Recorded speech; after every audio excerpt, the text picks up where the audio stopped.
Bonjour à tous, nous sommes mardi et sur Actu Matin, vous savez qu'on a rendez-vous avec la page santé. Esther Tofa ne sera pas là, mais on va recevoir quand même Nicoletta Kataria, épouse Renouvi de la cellule de prévention et de la mobilisation sociale au niveau du PNLMT. Avec elle, nous allons évoquer justement cette campagne de lutte contre l'onchocercose. Qu'est-ce que c'est et comment ça va se passer? Elle nous dira 2 mots à ce sujet. Nous parlerons aussi avec une autre dame invitée sur ce plateau. Olive Tchala est promotrice culturelle. Pour ses vacances, elle a pensé aux enfants en créant un club des mini-leaders pour initier les enfants à l'art et à la prise de parole en public. Avec elle, on dira donc 2 mots sur cette initiative. Notre invité, lui, c'est un homme, Blaise 7 ans, commissaire général du salon avicole du Bénin. Avec lui, on va examiner un peu quel est l'apport du secteur avicole à la promotion agricole et surtout à l'économie nationale. Les autres rubriques seront au rendez-vous, hein, la revue de presse pour finir ce matin et pour l'ouvrir aussi la une des journaux. Bienvenue à tous.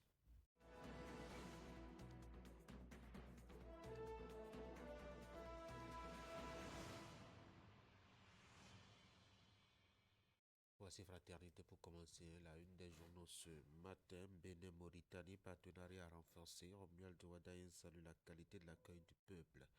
Assemblée nationale du Bénin, Vlavonou démissionne pour le Sénat. Son suppléant François Olawale, attendu au Parlement. Nous avons prise quotidienne maintenant de bière fraîche, un plaisir et risque de maladie. Le consommateur s'expose. Ça, c'est l'enquête de fraternité ce matin. Le journal L'Économiste, groupe United Bank of Africa, Tony Lumelu à la retraite, Emmanuel Norom, le successeur. Voici la nouvelle gazette ce matin pour continuer. Criette sentence lourde contre Samuel Akindes. Passons au quotidien le matinal. Visite d'amitié de travail de Romuald Douadaï en Mauritanie. Coopération, sécurité, intégration régionale. Au menu, et puis le journal Le Figaro, diplomatie béninoise. Romuald Douadaï en visite d'État en Mauritanie pour consolider le partenariat bénino-mauritanien. Fonction publique béninoise, une avancée historique pour 110 agents de l'État. Le quotidien L'Informateur, urgence vitale, réforme dans la santé, plus de 4000 cas satisfaits déjà. Et puis diplomatie, les sujets abordés par les présidents Wadaï et El Ghazouani. Nous passons à Nouvelle Génération, pardon. Décidément, là qu'il devrait s'afficher là. Passons à Matinal, décidément, hein, un petit souci pour ces éléments pour la suite de la une des journaux. Un peu compliqué ce matin. Allez, je vous propose qu'on retourne peut-être à la une de Fraternité pour peut-être la deuxième lecture ce matin, ce qui nous permet en tout cas de nous donner une idée rapidement de ce que le quotidien de Ménotin a proposé pour ses lecteurs ce matin. On va donc essayer d'y arriver. Faut-il retenir, hein, le journal s'est surtout intéressé un peu à, mettons, l'actualité diplomatique au Bénin. Je crois qu'on pourrait essayer avec la boussole maintenant, Nouakchott Cotonou, une diplomatie de confiance et de coopération. Nouvelle carrière politique, Vlavono tourne la page du Parlement et rejoint le Sénat. François Lawale a appelé à le remplacer. Et puis, face aux menaces terroristes et transfrontalières, la ES renforce son arsenal sécurité. Là, nous sommes avec la boussole. La nouvelle génération, la diplomatie au service du développement, voilà, renforce l'axe Cotonou-Nouakchott. Matin libre, réforme sur la vie associative au Bénin. Il y a une erreur monumentale qui s'est glissée dans les tests d'après le journal qui est allé lire la lettre ouverte de Raouf Fagnon adressée au ministre de l'Intérieur. Bénin-Mauritanie, un partenariat renforcé au service des deux peuples d'après le quotidien. Voici le matinal. visite d'amitié et de travail de Romuald Wadaya en Mauritanie, coopération, sécurité et intégration régionale au menu. Dabarou pour continuer, 15 étudiants de Kouandé formés en entrepreneuriat et en informatique.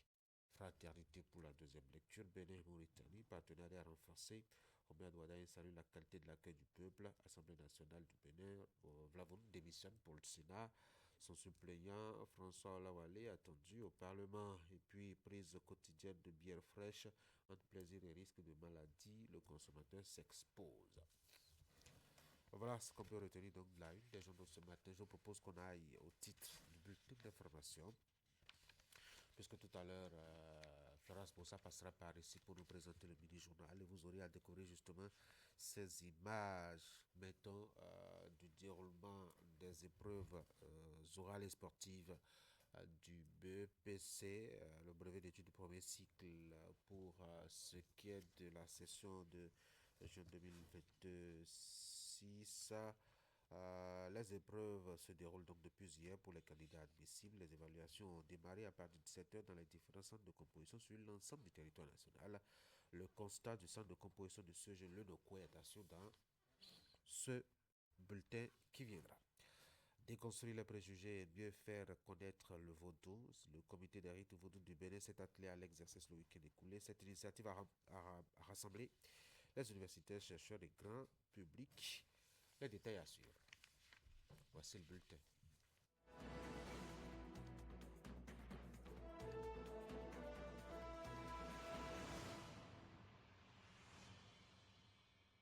Je vous rappelle que tout à l'heure, pendant notre rendez-vous santé, on aura parlé de l'onchocercose. Ne vous cassez pas la tête à fouiller ce que c'est que cette affaire-là, si vous ne la savez pas déjà, parce que justement notre invité par ici viendra nous dire 2 mots à ce sujet. Elle est spécialiste, c'est une dame, elle est spécialiste de la question. Elle nous dira 2 mots à ce sujet. Notre invité, une deuxième femme aussi, Olive Tchala, passera par ici pour nous parler d'art et surtout de prise de parole en public avec les enfants. C'est une initiative qu'elle a mise en place adressée justement aux petits-enfants pour les occuper pendant ces vacances. Pour l'instant, nous sommes à l'étape du bulletin d'information et voici Florence Bossa. Florence, bonjour. Bonjour à vous Tanguy, bonjour à tous. Passer les épreuves écrites et la délibération qui est intervenue vendredi dernier, les admissibles au BEPC session de juin 2026 sont déjà au charbon. Oui, il plonge en effet depuis hier sur toute l'étendue du territoire national dans le cadre des épreuves sportives et orales. Comment se déroule cette étape de l'examen au CG Le Nokoué à Cotonou? Élément de réponse avec Hugues Ving. Des candidats par centaines vêtus de leur tenue sportive éparpillés sur le terrain du CEG Le Nokoué. Pendant que libérés, certains papotent, d'autres se frottent encore à l'épreuve du saut en hauteur. Si cette candidate déploie son talent dans l'exercice, la marche est trop haute pour certaines de ses pairs qui n'osent même pas s'élever. Ainsi se déroule ici la première journée des épreuves sportives du BEPC 2026, au nombre desquelles figurent également la gymnastique et la course de vitesse. Au total, 3041 postulants planchent dans ce centre. Le CEG Le Nokoué accueille les centres de composition de Pylône, Kounou-Vedoko, Ouéhiro, Zogbo et CEG Le Nokoué lui-même et les candidats admissibles des élèves des Soumie d'Akobato. Parallèlement aux activités sportives, le CEG Le Nokoué accueille les épreuves orales. Et pour les épreuves orales, ils composent en majorité en anglais. Il y a quelques candidats isolés qui pourraient faire l'espagnol ou l'allemand. On n'a pas encore dénombré de cas ici. Au dire du directeur de l'établissement, cette ultime phase de l'examen devrait prendre fin ce mardi. Donc tout est bien organisé. La DEC a sorti un chronogramme que nous suivons rigoureusement. De telle sorte que demain soir au plus tard à 18h, nous faisons donc le procès verbal du centre et les notes sont acheminées vers la direction des examens et concours. Il convient de souligner que ce n'est qu'à l'issue des épreuves sportives et orales que les candidats seront définitivement fixés sur leur sort. L'ambassadeur extraordinaire et plénipotentiaire de la Russie était hier au cabinet du maire de Cotonou. Entre autres sujets abordés par les deux personnalités, l'arrivée à Cotonou en novembre prochain d'un navire russe. Les détails dans cet extrait de l'ambassadeur de la Russie, il est au micro de Ulrich Gava. Je peux vous dire que je connais Monsieur Maire pour beaucoup d'années. Et pour moi, c'était un double plaisir à lui féliciter à l'occasion de son nomination à cet haut et très important poste. J'ai indiqué que pour les dernières 3 années, nous avons organisé 3 concerts de musique classique russe et de compositeurs, pas seulement russes, mais compositeurs étrangers, ici à Cotonou, sur la base de centre culturel chinois. Aussi, j'ai informé M. Maire que cette année-là, nous attendons la visite de navire école Péricope de 8 à 10 novembre à Cotonou. Et c'est aussi, je suis sûr que ce sera un très important événement dans la vie culturelle et dans la vie publique, parce que les Béninois peuvent visiter au bord de navire et il sera beaucoup d'excursions organisées pour les visiteurs. L'atmosphère d'amitié qui existe entre nos deux pays, entre nos deux cités et entre nous deux comme personnalités m'inspire pour le futur relation. Et j'ai dit qu'après je quitte vos beaux pays, je peut-être travailler non loin d'ici. Nous pouvons avoir quelques possibilités à voir Monsieur Maire ici ou dans le pays voisin. Assurément, assurément. Merci beaucoup. Merci beaucoup, Merci. Monsieur Maire. Merci beaucoup pour les mots que vous avez prononcés. Merci. Et il n'est pas rare de trouver dans la circulation un peu partout des jeunes filles avec de multiples piercings au niveau des oreilles. Le phénomène prend d'ampleur, notamment à Cotonou. Mais qu'est-ce qui motive ces jeunes filles à se percer les oreilles à plusieurs endroits? Élément de réponse avec Virgile Arodéen. Les boucles d'oreilles, de petits bijoux qui ne passent plus désormais inaperçus. Au nez, aux oreilles ou à d'autres endroits du visage, les habitudes des jeunes filles de Cotonou changent radicalement en ce qui concerne le piercing. Celles qui n'avaient par le passé qu'un seul piercing par oreille se retrouvent aujourd'hui avec 2, 3, sinon 5 de part et d'autre. Je ne sais pas si c'est pour se rendre belle aux hommes ou bien c'est pour faire attirance aux hommes. Sinon avant, les gens n'ont pas l'habitude de faire ça. Pour certains, c'est juste un effet de mode. On fait ça seulement juste comme ça. C'est pas qu'il y a quelque chose. Naturellement, moi, je suis belle. Donc, deuxième trou, là, ça ne m'ajuste plus. Puisque c'est ma grande soeur qui m'a fait ça. Mais toutes les filles ne sont pas adeptes du piercing multiple. Patricia Renfort, en situation de classe dans l'un des collèges de la place, éprouve une forte aversion vis-à-vis d'une pratique diversement appréciée dans la société. Une fille sage ne peut pas avoir 3 bouts d'oreilles sur l'oreille. C'est pas bon de faire ça. Moi, je ne dirais pas que c'est une mauvaise chose. Parce que cela va d'une culture à une autre. Vous voyez, bon, quand on voit chez les Yoruba, ça, ce n'est pas un problème. Bon, chez nous, les fonds, parce que moi, je suis fond, c'est pas autorisé. Dans la sociologie béninoise, ce phénomène devenu banal chez les jeunes filles d'aujourd'hui offre 3 niveaux de perception, notamment dans la culture Adjatado du sud du Bénin. La première, c'est la perception de ma grand-mère. Dans son mental à elle, chaque oreille ne peut porter qu'un seul piercing. Terminé. La deuxième catégorie de perception, c'est des gens comme nous.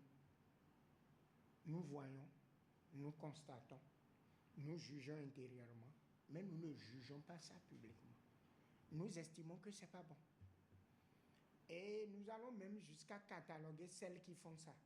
Nous les voyons comme, entre griffes, des prostituées. Et nous estimons que des femmes normales, responsables, ne peuvent pas se comporter comme cela.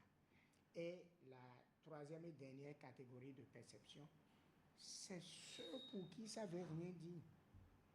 Chacun est libre de faire le nombre de piercings qu'il veut sur ses oreilles. Parce qu'il y a pas que... De l'avis du sociologue, le phénomène ne saurait être la conséquence d'une défaillance éducationnelle parentale. La société d'aujourd'hui est une société d'influence et face à l'école, aux médias, aux réseaux sociaux et à la rue, il faut être mentalement et psychologiquement fort pour assumer ses choix. Elle habille les vitrines, s'affiche sur les réseaux sociaux et séduisent de plus en plus les femmes. Les perruques sont devenues un véritable accessoire de beauté, mais pour conserver leur éclat et éviter les désagréments liés à une mauvaise hygiène, les perruques demandent un entretien régulier. Le reportage est signé Ulrich Gaba et Edwige Moncha. Longue et soyeuse chez certaines, courte et stylée chez d'autres, la perruque est aujourd'hui plus qu'un simple artifice de beauté pour les femmes. Elle sublime le visage, affirme et affine un style. Elle renforce parfois la confiance en soi. Avec les perruques, rapidement, elles changent de coiffure, elles donnent de l'esthétique. Vraiment, la beauté féminine, ça se passe là. Devenue incontournable, la perruque s'impose sous diverses formes. Des teintes naturelles aux couleurs les plus électriques, des coupes carrées strictes aux ondulations infinies. Le choix est immense et s'offre selon les bourses. Pour beaucoup de femmes, la perruque offre une liberté précieuse. La perruque est là permanemment. Quand tu veux sortir, tu peux prendre. Quand tu n'es pas encore prêt pour te dresser. J'aime pas trop m'asseoir. Or, avec la perruque maintenant, rapidement, on te met ça sur la tête juste avec un peu de peigne. Tu peux passer là où tu veux. Pourtant, une fois l'achat effectué, la réalité rattrape vite les passionnés. Une perruque non entretenue perd son éclat, s'en mêle et dégage selon les cas une odeur répulsive. D'autres laissent ça là. C'est quand ils ont peut-être besoin de ça. C'est moi après, ils peignent juste ça et elles mettent ça sur la tête. Avec ces odeurs nauséabondes, sincèrement, ça n'attire pas. On n'aime pas rester à côté de ces genres de femmes-là qui n'entretiennent pas le perruque. Quand tu vois que toi, tu ne peux pas prendre bien sûr, tu amènes ça chez ta coiffeuse. Il y a des marronneuses de perruque. Quand tu mets ça, adoucit la perruque, ça ne se mêle plus. Ça se peigne rapidement et c'est brillant. L'entretien hebdomadaire de la perruque dans les salons de coiffure coûte au bas prix 5 000 francs CFA. Et toutes les bourses ne peuvent s'offrir ce luxe. Alors, pour garder une perruque impeccable, certaines femmes ont leur secret d'entretien. Si la perruque est bien naturelle, si tu mets ta main dans l'eau même et tu frottes ça dedans, ça devient... C'est mon façon, quoi. Si tu n'as pas le temps d'aller chez ta coiffeuse, tu peux mettre un peu de l'eau et peigner facilement. Avec un peu de patience et les bons réflexes à la maison, plus besoin de se ruiner pour rayonner. Adieu les odeurs qui répugnent. Et pour finir, le président du comité des rites vaudous du Bénin a convié le samedi dernier l'ensemble des dignitaires et autres gardiens de la tradition à une conférence sur la théologie vaudou. C'est une initiative qui vise à travers des explications détaillées sur ce qu'est le vaudou dans son étymologie et sa genèse et à déconstruire les allégations diaboliques et mensongères que certaines obédiences religieuses profèrent contre le vaudou. Virgile Arodéon. De tous les départements du Bénin, rois, dignitaires et autres responsables du culte vaudou ont massivement fait le déplacement du Palais des Congrès de Cotonou pour ne jamais se faire compter une initiative dont la finalité est de restaurer le vaudou dans son essence. Cette conférence sur la théologie vaudou, le président du comité des rites vaudous du Bénin l'a voulu pour démanteler d'une part le bloc d'attaque érigé par d'autres confessions religieuses contre la culture béninoise et rétablir d'autre part la vérité sur le vaudou dans sa plénitude sémantique et dans son humanisme.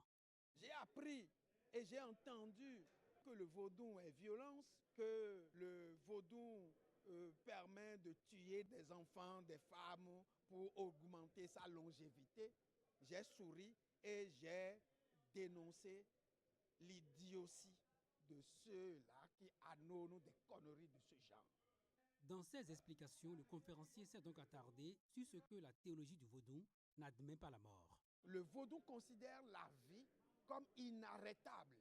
Ceux qui ont été avec nous et qui ne sont plus. Le vaudou a un rituel spécifique que l'on appelle l'ancestralisation qui permet maintenant à ceux-là de devenir des saints dans l'égrégore de la collectivité que nous appelons les Asainho. Pour le professeur Maouyo Kako, le vaudou est d'abord une philosophie, ensuite une spiritualité et donc une religion, et enfin, de façon définitive et incontestable, une culture. Et en tant que religion, le vaudou admet la création par un être absolu qui est le créateur. J'ai parlé du Maou, de Olodumare, de Olorungusuno ou bien Pakeda dans d'autres langues, qui signifie toujours celui qui a tout créé et que rien n'a créé.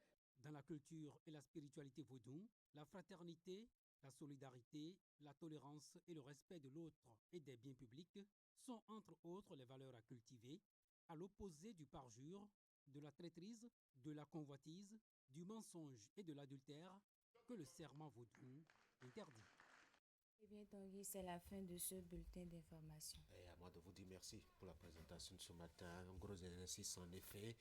Au regard du temps, très difficile à supporter dehors. Prenez soin de vous, Florence. Merci pour ça, beaucoup. très bonne journée à Merci. vous. Et je le disais, mesdames et messieurs, le temps, il est difficile dehors. Caprice du climat. Il pleut abondamment actuellement sur Cotonou et ses environs. Si vous devez sortir de Cotonou ou aller vers cette ville-là, prenez vos dispositions. Il fait aussi légèrement frais dehors, c'est bien normal. La pluie provoque la fraîcheur en effet. Sur Actu Matin, ça va se poursuivre avec la rubrique prochaine. Ce sera les informations sportives.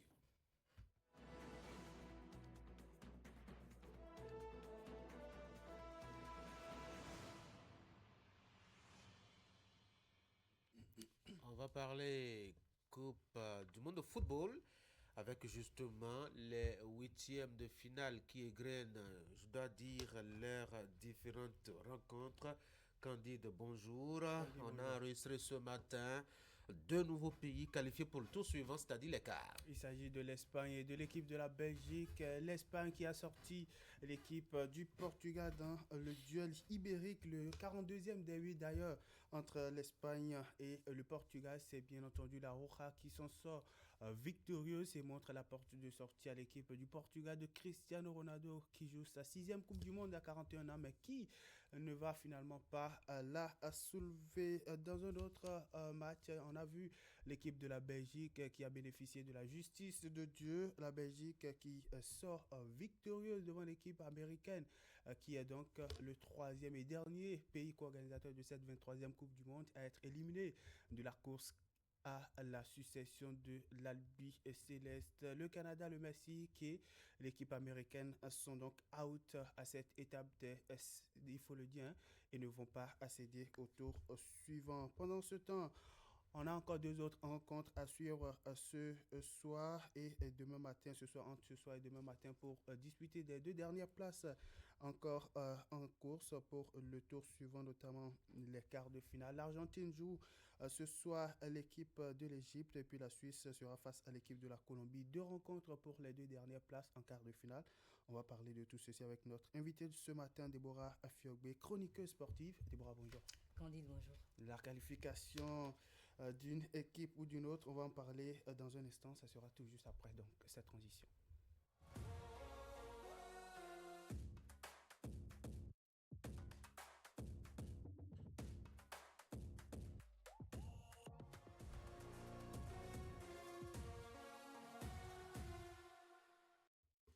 Voilà donc ce à quoi on va, bien entendu, surtout de quoi on va s'attarder ce matin à deux qualifications, deux éliminations pour les deux matchs déroulés entre hier nuit et ce petit matin, puis les deux autres matchs à suivre ce soir, bien entendu dans la soirée de ce mardi. On va commencer tout de suite par le tout premier match qui était a bien entendu objet de toutes les attentions hier, le match entre l'Espagne et le Portugal, le 42e derby ibérique entre les deux formations, et ça a tourné à l'avantage de l'équipe de la Roja. Qualification méritée pour l'Espagne ou surprise? Bien sûr, qualification méritée pour l'Espagne. Sur le papier, on voyait bien une équipe espagnole euh, beaucoup plus, euh, beaucoup plus susceptible de passer que le Portugal. On a quand même vu un Portugal avoir du mal lors des phases de groupe à se sortir tant bien que mal de la Croatie lors des 16e de finale. Donc on attendait vraiment ce Portugal. Maintenant, face à l'Espagne, c'était vraiment un gros test. Et comme vous le disiez si bien, c'était le choc de ces 8e de finale qui promettait. Et dans la rencontre, on a quand même vu un match assez fermé.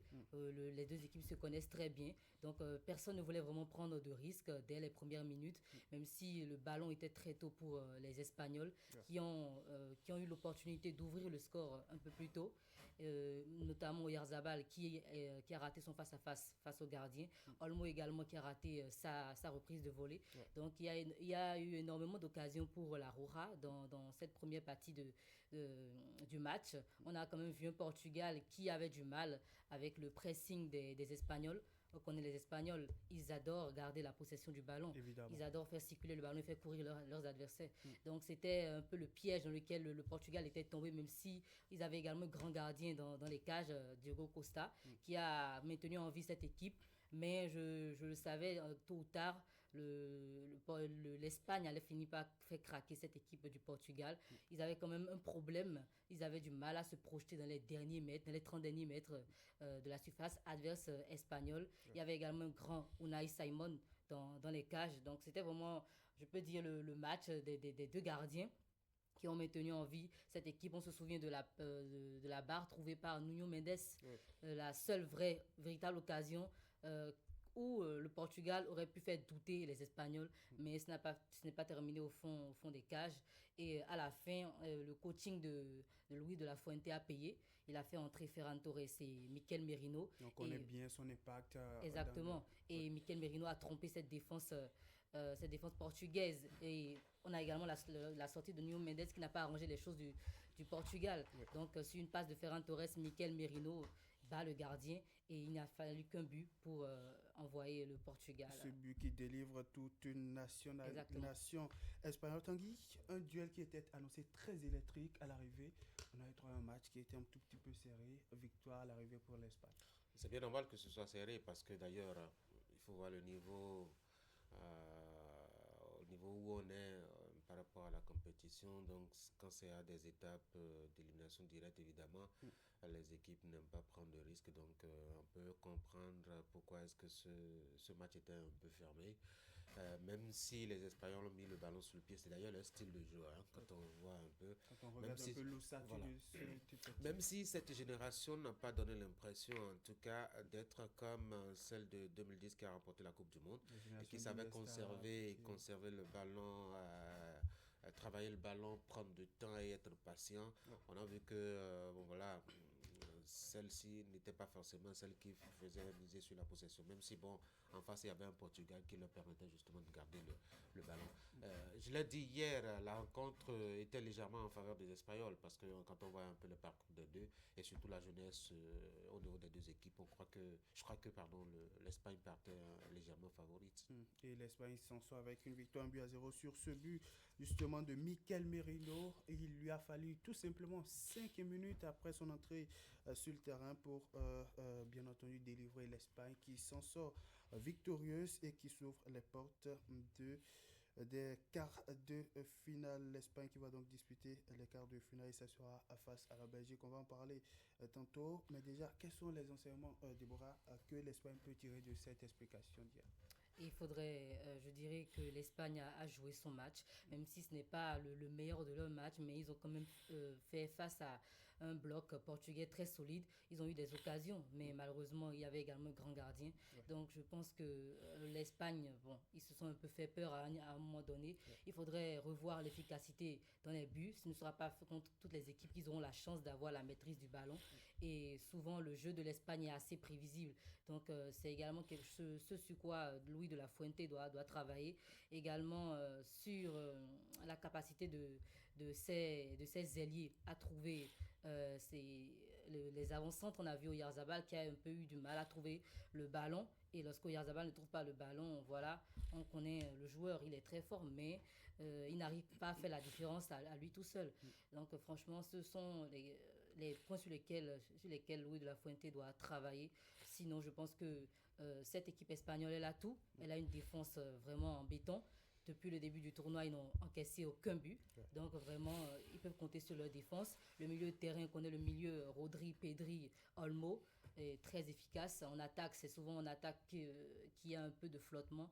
Donc je pense que Louis de la Fuente saura travailler sur ce qui ne va pas et pourra continuer à amener cette équipe aussi loin que possible. On se rappelle en 2010, c'est vrai que la génération d'aujourd'hui, comme le disait Tanguy, n'est pas celle de 2010, mais ils arrivent quand même à s'en sortir et quand même à faire la différence. Et je trouve que cette équipe espagnole, elle est toujours favorite dans la compétition. C'est une équipe qui peut vous montrer lors de matchs qu'elle est un peu en difficulté et également vous faire souffrir le match suivant. Donc c'est une équipe vraiment à surveiller. Et ils seront face aux Belges. Donc c'est un vrai défi pour les Belges. Donc, on va parler de leur suite tout à l'heure après donc avoir décortiqué le match de la Belgique. Mais déjà, intéressons-nous à cette équipe portugaise qui depuis 2002 n'arrive plus à faire grande chose sur la scène mondiale, éliminée en phase de groupe en 2002, en demi-finale en 2006, éliminée en huitième de finale en 2010, en phase de groupe en 2014, en huitième en 2018, éliminée en quart de finale en 2022 et en 2026, cette équipe est éliminée en huitième de finale du mondial à 48 nations. Une nouvelle déception pour le Portugal. Bien sûr, une nouvelle déception pour le Portugal, surtout avec cette génération qu'on a eue en 2026. On a quand même de très grands joueurs. On a un Leao, on a un Nuno Mendes, on a Vitinha, on a Joao Félix. Il y a beaucoup de talents individuels sur lesquels le Portugal vraiment comptait cette année pour peut-être aller loin ou soit aller décrocher le sacre. Mais malheureusement, il manque toujours cet esprit collectif à cette équipe du Portugal. Je trouve que ce n'est pas encore collectivement vraiment ce qui doit être sur le terrain. On a vu un Portugal avoir du mal, des milieux, voilà, Bruno Fernandes et Vitinha avoir du mal à conserver le ballon et trouver les attaquants devant. Donc franchement, c'est un Portugal qui, sur le papier avant le tournoi, avait vraiment toutes les chances de s'en sortir. Mais je compare un peu le Portugal à ce Brésil. Des talents individuels, mais très peu de cohésion collective. Il manque vraiment ce truc collectivement qui fait la différence. Et on le voit face à la Norvège qui a joué vraiment très collectif, face à l'Espagne. C'est vraiment des choses qui pêchent parce que vous n'arrivez pas à vous trouver assez facilement sur le terrain. Quel que soit le talent que vous avez, ça finit par se montrer. Et malheureusement, le Portugal rentre encore chez lui. Le Portugal qui rentre une nouvelle fois chez lui, tout comme le Brésil, Tanguy. Le Portugal qui n'y arrive plus sur la scène mondiale. Oui, c'est vrai que quand on observe un peu, je dois dire, son parcours, notamment pour cette compétition, la première chose qui frappe à l'œil, c'est justement la difficulté à avoir la bonne intelligence sur le terrain. Vous savez, le football, c'est un jeu collectif.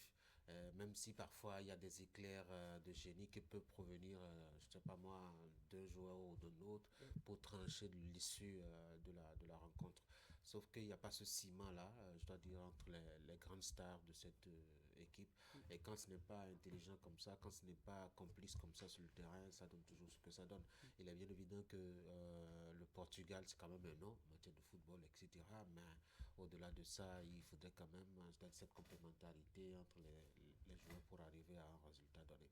Je crois que cela a été un peu plus présent chez les Espagnols que chez les Portugais, ce qui a pu faire la différence hier. C'est un gros gâchis, faut-il dire, que le Portugal ait ce parcours-là, ces 4-5 dernières Coupes du Monde, alors que c'est quand même, je dois dire, une nation avec des éléments qui pourraient, mettons, offrir ce sacre-là à ce pays qu'il méritait, surtout à cette star qui a beaucoup donné en tout cas à ce pays-là. Moi, j'étais bien triste hier de voir, évidemment, je suis un gros nostalgique, je suis triste hier de voir que une grosse page de l'histoire du football se refermer ainsi progressivement. Il y a peut-être même que au terme de la compétition aussi, l'autre qui était son éternel rival aussi va peut-être raccrocher, qui sait. Et ça va être forcément, je dois dire, un grand moment de football qu'on aura rangé comme ça au placard. Parce que de tomber encore sur deux mastodontes de football qui s'affrontent comme ça à distance et qui tiennent en haleine, je dois dire, le monde du football sur quoi? Pratiquement 2 décennies. Ouais.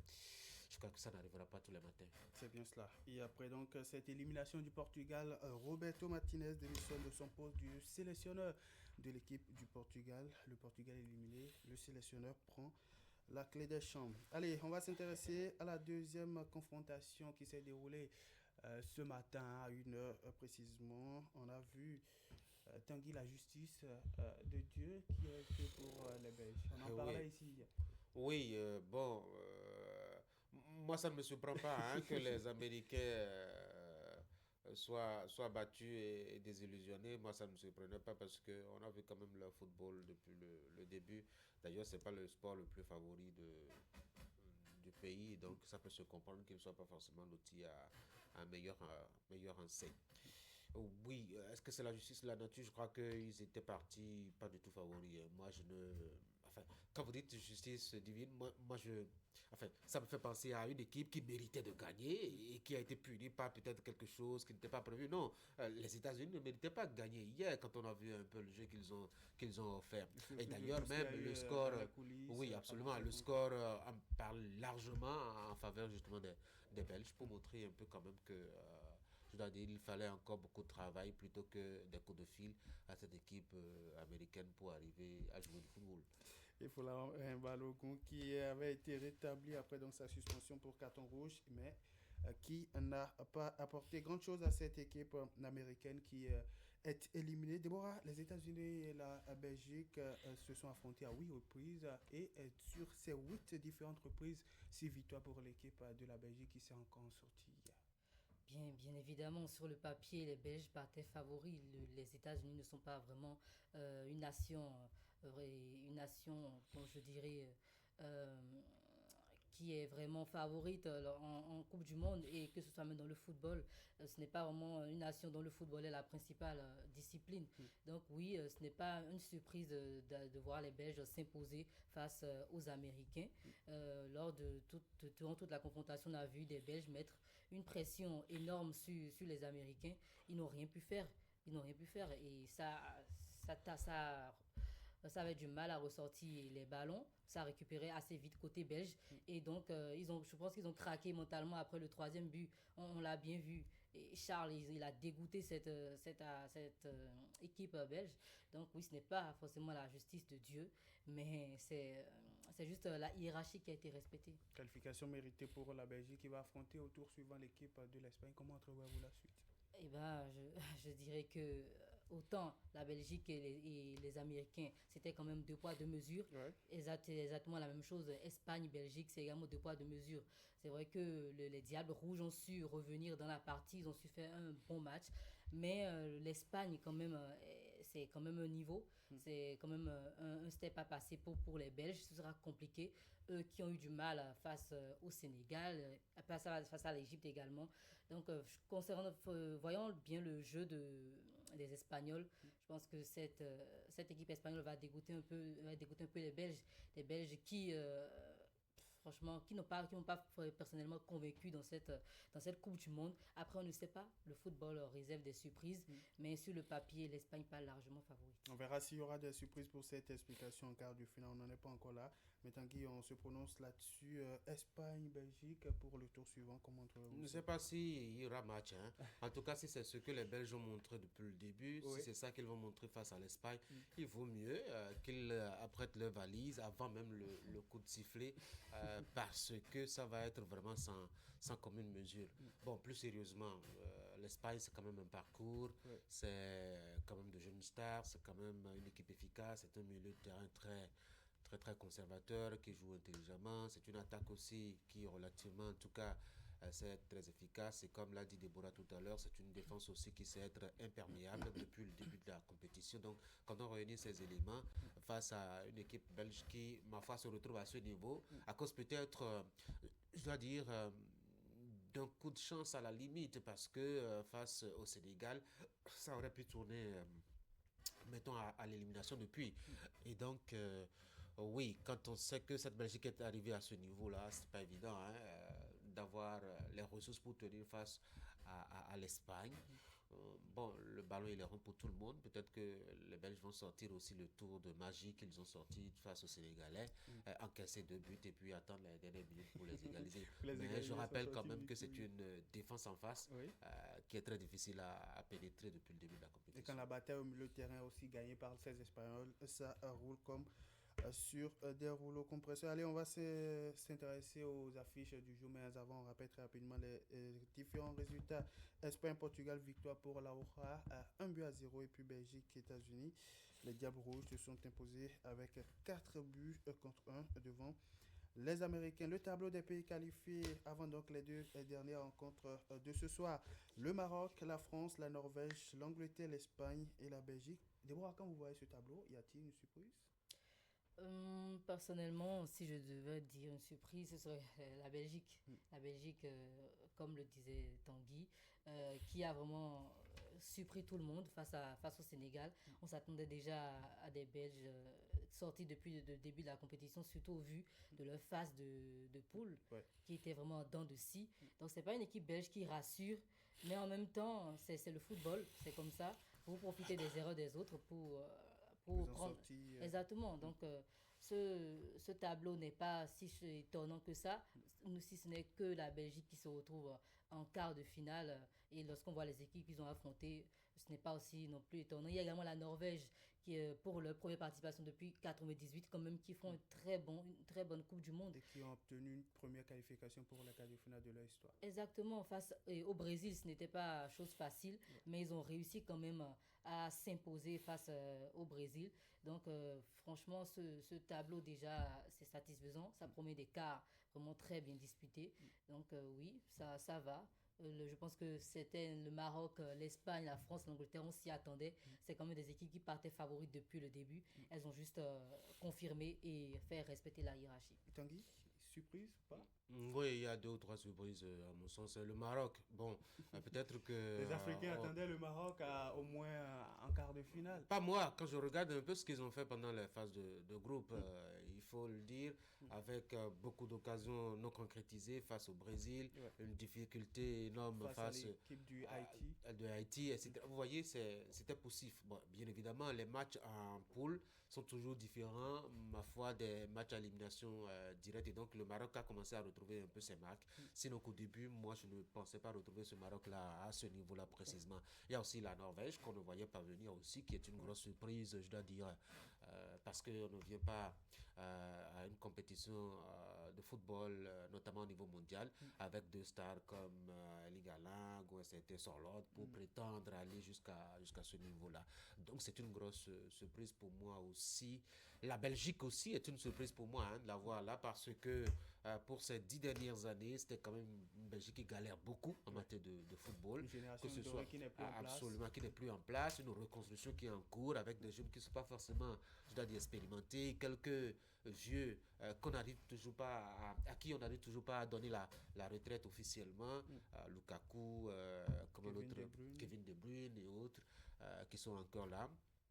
Et qui peut-être vont continuer à rester là encore quelques années, qui sait. En tout cas, nous, on est là pour observer. En tout cas, on a donc cette petite surprise, à mon sens, qui donne un peu de piment à, je dois dire, ceux qui restent comme suite de cette compétition. De toutes les façons, pour la suite de la compétition, on verra ce soir les 2 qui vont rejoindre les faits complets sur ce tableau. À 17h, l'Argentine, équipe championne en titre, sera face à l'équipe de l'Égypte. Déborah, les Pharaons de l'Égypte jouent le champion en titre.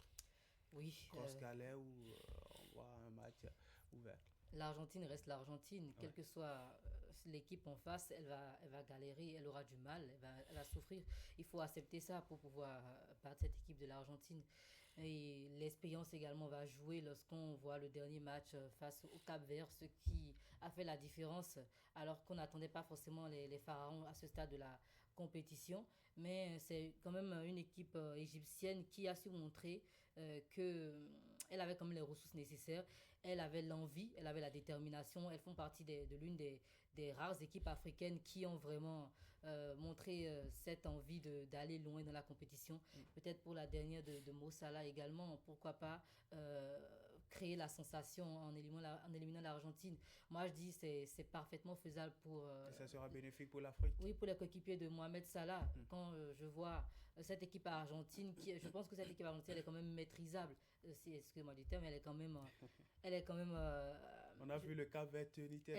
Exactement. C'est une équipe qui faisait peur parce qu'elle a quand même battu, elle a quand même étrillé l'Algérie, elle a étrillé l'Autriche, elle a battu la Jordanie. Donc c'est quand même une équipe qui faisait peur, mais son match face au Cap Vert a quand même créé du doute au sein des Argentins. C'est vrai qu'ils ne pensaient pas autant souffrir lors de cette rencontre, mais ce sera également aux Égyptiens de trouver la tactique. Ils ne vont pas se faire avoir une deuxième fois face à l'Égypte. Donc oui, c'est vraiment une rencontre vraiment qui sera âprement disputée. Je sais que les Égyptiens ne laisseront rien passer, mais en même temps, il faudra faire preuve d'efficacité devant les buts. C'est quelque chose qui est quand même commun aux équipes africaines, le manque de réalisme devant les cages. Il faudra tuer le match très tôt. On le dit ici, mais c'est pas facile sur le terrain, certes, mais c'est quand même ce qui fait défaut aux équipes africaines et qui, malheureusement, a créé cette vague d'élimination en 16e de finale. Un autre mal qui a surtout gangréné ces équipes africaines, c'est aussi la gestion des fins de match qui a beaucoup plus causé de difficultés à ces équipes africaines. Tanguy, l'Argentine et l'Égypte se retrouvent pour la toute première fois de l'histoire à cette étape de la compétition. L'Égypte qui, en quelque sorte, a réussi sa compétition, première nation à se qualifier pour la Coupe du Monde, mais qui n'avait jamais franchi le cap de la phase des groupes jusqu'à 2026, mais qui aujourd'hui joue une place en quart de finale. Oui, moi je n'aime pas cette expression qu'on colle souvent aux Africains, aux pays africains. Ils ont déjà joué leur mondial, oui. Alors qu'ils sont éliminés parfois même en phase de groupe, ou même, simplement parce qu'ils ont gagné un petit match en phase de groupe. Non, je crois que toutes les équipes qui viennent à la compétition en phase finale sont des équipes qui ont prétendu avoir le niveau de décrocher le sacre. Et donc pour ça, ma foi, quel que soit le niveau auquel on s'arrête, moi je pense qu'on a tort de croire qu'on a déjà réussi sa compétition. Oui, l'Égypte va croiser les crampons avec l'Argentine. Et si je vous surprenais en disant que dans ma tête, l'Égypte partait favorite. Ben, ça sera bénéfique pour l'Afrique. Parce que on a un football un peu nonchalant du côté de l'Argentine, alors que les Égyptiens sont très pressants, avec un rythme très soutenu. Je ne sais pas si vous avez vu leur huitième de finale joué. C'est plus quelle date. Ça presse beaucoup. C'est très très énergique et très très énergivore aussi, même si, faut-il le dire, et Deborah l'a souligné, et je l'ai évoqué tout le temps sur ce plateau, les équipes africaines ont ce problème de cadrer leur frappe, leur tir, notamment quand ils sont devant les cages. Et ça, ce n'est pas à cette compétition qu'il faut apprendre à le faire, parce que quand vous arrivez à ce niveau-là et que vous ne réussissez pas souvent à marquer, ça se retourne toujours contre vous.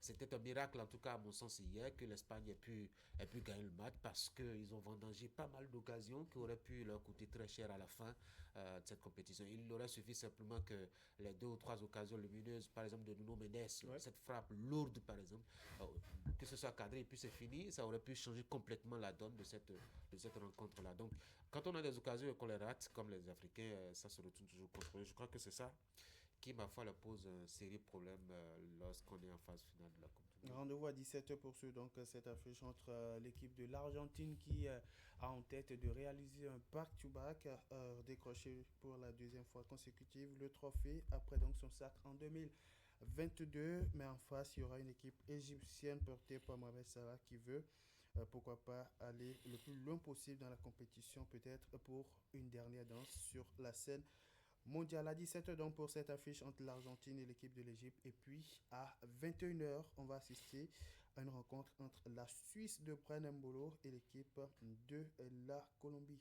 Des équipes qui ont commencé un peu timidement, mais qui se retrouvent en 8e de finale et qui jouent aujourd'hui une place en quart de finale. Oui, la Suisse et la Colombie, c'est totalement mérité. Je pense que c'est 2 équipes qui se valent. C'est vrai que la Suisse, c'est la Suisse, elle elle a un peu plus convaincu lors des phases de poule. Elle a également convaincu lors de son 16e de finale. Mais en face, il y a la Colombie qui ne s'avoue pas vaincue. La Colombie qui arrive quand même à s'en sortir, qui arrive quand même à créer la surprise. On l'a vu face au Portugal, face à la République démocratique du Congo. C'est une Colombie vraiment qui sera très attendue. C'est vrai que ce n'est pas la plus grande nation de football sud-américaine, mais c'est quand même une formation qui a quand même des joueurs qui évoluent dans de très grands clubs européens. On ne citer que Luis Diaz, le joueur bavarois. Donc oui, c'est vraiment deux équipes, deux nations qui se valent. Je ne saurais le dire, je saurais dire qui part vraiment favori. C'est vrai que sur le papier, on parlerait un peu plus de la Colombie en tant que favorite, mais la Suisse a quand même montré de belles choses avec notamment Bril Mbolo et Johan Manzambi, qui ont quand même porté cette attaque suisse. Donc franchement, c'est une rencontre qui sera vraiment tendue, qui sera vraiment âprement disputée. Et peu importe l'équipe qui accédera au quart, je pense qu'elle aura tout donné. Ça sera mérité aussi pour cette équipe. Tanguy, Suisse, Colombie à 21h. Oui, je crois que il n'y a pas, je dois dire, un a priori à avoir à propos de cette rencontre-là. Quand on voit un peu, je dois dire, l'ossature de ces deux équipes et leur style de jeu. C'est vrai qu'on a un style sud-américain qui est un peu plus physique et qui secoue beaucoup. Je ne sais pas si les Européens vont pouvoir contenir justement cette a vu le Paraguay face à l'équipe de la France. Et il faut dire que la France y est arrivée par un coup de chance. C'est vrai que l'arbitre ne les a pas beaucoup aidés non plus, avec beaucoup de fautes qui auraient pu être sifflées, même des cartons rouges qui auraient pu être distribués aussi, parce que ce coup de coude qui est allé directement, je crois, à la figure de Kylian Mbappé aurait pu mériter un carton rouge. Je crois que oui, le jeu il est ouvert et attendons-nous voir qui sera le plus chanceux. De toutes les façons, on ne reviendra pas ici demain pour en parler. À 17h, Argentine, Égypte, et puis à partir de 21h30, pour suivre la rencontre entre la Suisse et l'équipe de la Colombie. Ce sont les deux dernières confrontations à suivre pour cette étape des huitièmes de finale. 4 pays, 2 places à prendre en quart de finale. Qui de l'Argentine, de l'Égypte, de la Suisse et de la Colombie va donc rejoindre, sinon prendre une place sur le tableau des pays déjà qualifiés. Et sur ce tableau des pays déjà qualifiés, on a le Maroc, le seul pays africain pour le moment déjà qualifié, en attendant l'Égypte qui est en embuscade et qui va jouer face à l'équipe de l'Argentine, la France, la Norvège, l'Angleterre, l'équipe de l'Espagne et de la Belgique, les tout derniers à rejoindre ce tableau d'hier à ce petit matin. On va revenir par ici demain à faire le point de ces rencontres et nous projeter sur l'étape à venir. Il s'agit des quarts de finale. Tanguy, ça sera tout pour ce matin. Merci beaucoup à vous, Candide, pour la présentation de la page de sport. Merci Déborah, très bonne journée. Merci. Mesdames et messieurs de la Sud-Action ce matin, je vous rappelle que lors de nos débats, on va parler de la situation au Sénégal.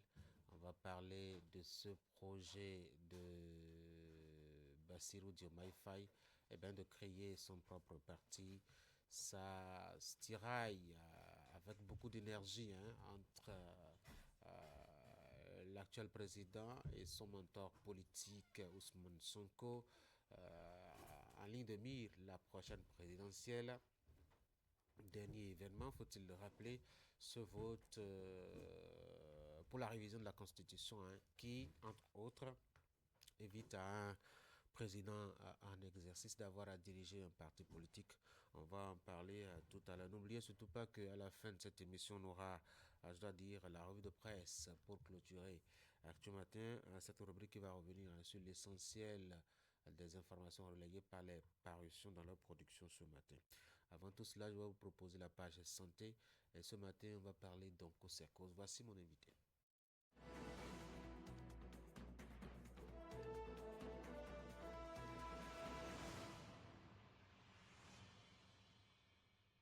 Du 13 au 22 juillet 2026, le ministère de la Santé, à travers le programme national de lutte contre les maladies transmissibles, lance une vaste campagne de traitement de masse contre l'onchocercose. Pendant 10 ans, pendant 10 jours, pardon, des relais communautaires vont sillonner 11 départements du Bénin pour distribuer gratuitement des médicaments aux populations concernées. Et pour comprendre les enjeux de cette campagne de lutte contre cette maladie aveuglante, nous recevons Madame Carole Arlemba Nicoletta Kataria, épouse Ronovi.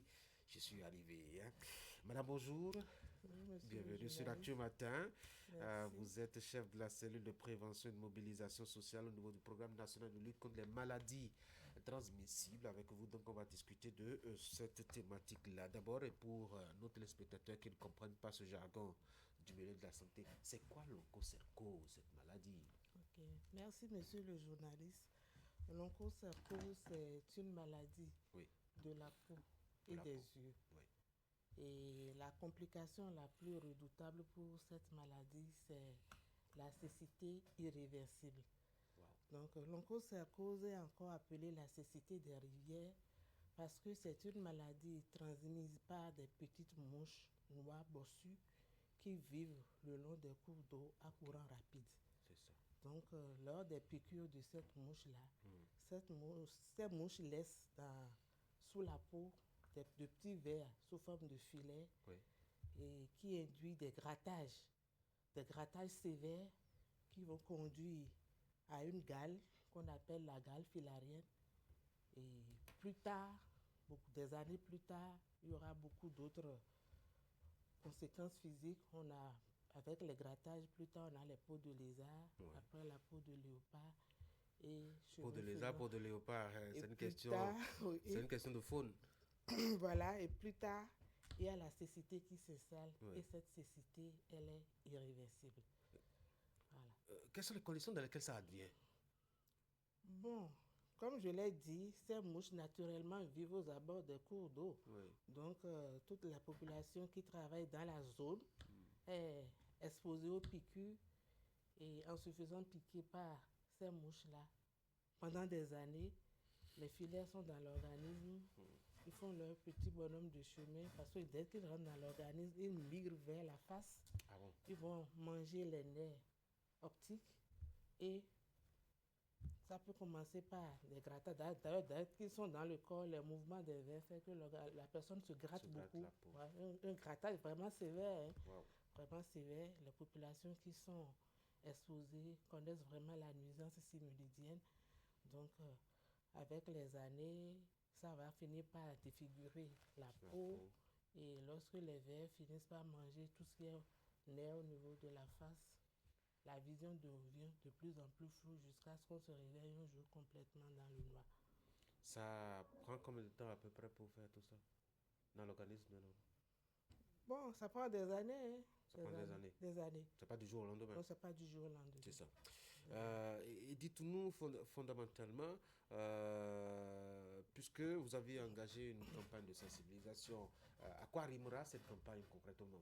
Bon, cette campagne consiste à aller traiter les populations des communes endémiques. Et comme je l'ai dit, au Bénin, nous avons 51 communes qui sont endémiques à l'onchocercose. Ah oui, sur les 72? Sur les 72. Et donc c'est un mal national. Voilà, répartis dans 11 départements. C'est seul le littoral qui n'est pas endémique. Tous les autres départements sont endémiques à l'onchocercose. Bon, même au niveau de ces départements, si je prends tout le nord, c'est Péoncosol qui n'est pas endémique. Quand je descends au niveau du centre, tout le centre est endémique. Mais quand je viens dans le Mounou, il y a l'Okosa Atimi qui sont endémiques. Il y a CBDH n'est pas endémique. Quand je viens dans l'Ouémé, il y a Bounou. Quand je vais dans le plateau, il y a Adjawere, il y a Ketou. Qu'est-ce qui fait que ces communes sont exceptionnelles? Bon, je ne saurais le dire. Parce qu'il y a quand même des cours d'eau, quand même, bon, même s'ils ne sont pas à haut débit. Une étude a été réalisée. Quand même une lagune. Non, c'est vrai que ça ne bouge pas beaucoup. J'ai bien parlé de cours d'eau à courant rapide. D'accord. Voilà. Et avant de mettre en place les activités de lutte, une enquête a été faite. Il y a eu la cartographie de base qui a permis de délimiter correctement les communes endémiques et le traitement a été mis en place conformément aux recommandations. Moi, je voudrais bien savoir pourquoi est-ce qu'il y a des communes qui échappent. Non, s'il n'y a pas de gîte, de simili, il ne peut pas avoir la commune ne peut pas être endémique. Vous allez vous mettre donc à distribuer les médicaments. Ça va être à tout va dans ces communes-là ou bien vous avez une cible précise? La cible, c'est les 5 ans et plus, toute la population âgée de 5 ans et plus. Et ceux qui sont nés avant? Non, parce que l'ivermectine, la molécule distribuée pour cette campagne est dosée à 3 mg et cette molécule ne peut pas être administrée à quelqu'un qui pèse moins de 15 kg. Donc les 15 kg et plus, c'est à partir de 5 ans. Voilà. C'est pourquoi vous les ciblez. Voilà. Comment ça va se dérouler cette campagne? Bon, les relais communautaires vont passer de ménage en ménage pour administrer le traitement aux personnes éligibles. Les relais sont déjà connus dans leur communauté, ils ont l'habitude de travailler dans les ménages. Donc, durant ces 10 jours de campagne, ils vont passer dans les ménages pour donner le médicament. Mais en plus de cette cible qui est bien délimitée, nous, pour éviter que d'autres maladies ou bien d'autres problèmes de santé soient attribués à notre campagne, il est recommandé au relais de ne pas traiter les femmes enceintes, les femmes allaitantes de moins d'une semaine, les malades gravataires. Voilà. Il suffira d'avaler seulement les médicaments et puis tout simplement devant le relais. Prévenir. C'est clair. Quel est le message fondamental que vous avez envie de passer? Bon, je dirais que la cécité due à l'onchocercose est irréversible. Lorsqu'on arrive à perdre la vue à cause de l'onchocercose, il n'y a plus rien à faire pour recouvrir la vue. Et l'ivermectine est un médicament sûr qui permet de lutter contre cette maladie. Je demanderai aux populations des zones concernées de bien vouloir prendre leur traitement, ce qui va leur permettre de préserver leur vue et d'éviter la cécité irréversible. Vous nous aviez présenté la physionomie cartographique. Combien de personnes souffrent aujourd'hui au Bénin? Vous avez une idée des statistiques?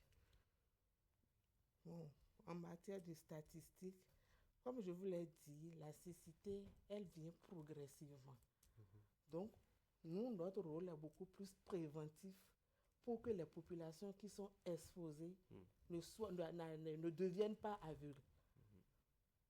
C'est ce que je peux vous dire. Donc, on n'a pas une idée assez claire de qui sont ceux qui sont porteurs de ce germe actuellement.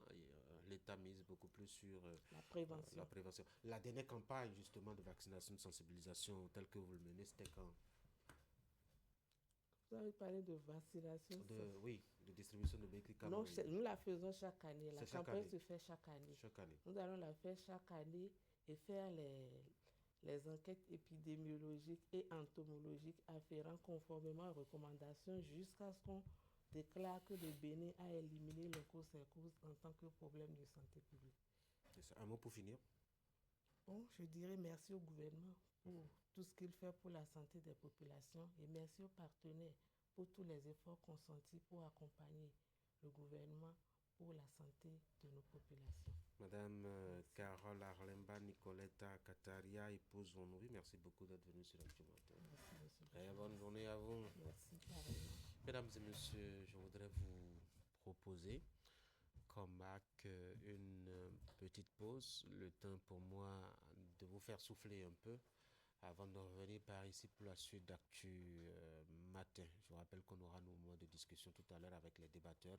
On va s'intéresser un peu au cas du Sénégal avec justement le président Bassirou Diomaye Faye qui projette de créer son propre parti politique. À tout à l'heure. Attention les yeux, c'est parti. Éducatif, ludique et joyeux, avec Canal+, profitez des meilleurs programmes. C'est le plus beau cadeau de toute ma vie. Offrez-vous 19 chaînes pour tous les goûts et tous les âges. J'aurais jamais imaginé que ce soit possible. Tous à l'attaque! Trop rigolo! Allez, on joue! Découvrir, se divertir et toujours apprendre. Bienvenue au paradis! Pour ne rien rater de vos programmes préférés, réabonnez-vous en avance et bénéficiez de la semaine généreuse. Profitez tout de suite de 7 jours de chaîne bonus offerts. N'attendez plus. Dès que vous recevez votre message de rappel, réabonnez-vous pour profiter de vos 7 jours généreux. Vous avez besoin d'une connexion Internet fiable que vous pouvez partager avec toute la maison? Vous rêvez d'un abonnement Internet illimité qui vous tient tout le mois sans ralentir? Avec Canal Box, découvrez l'Internet sans limite de gigas.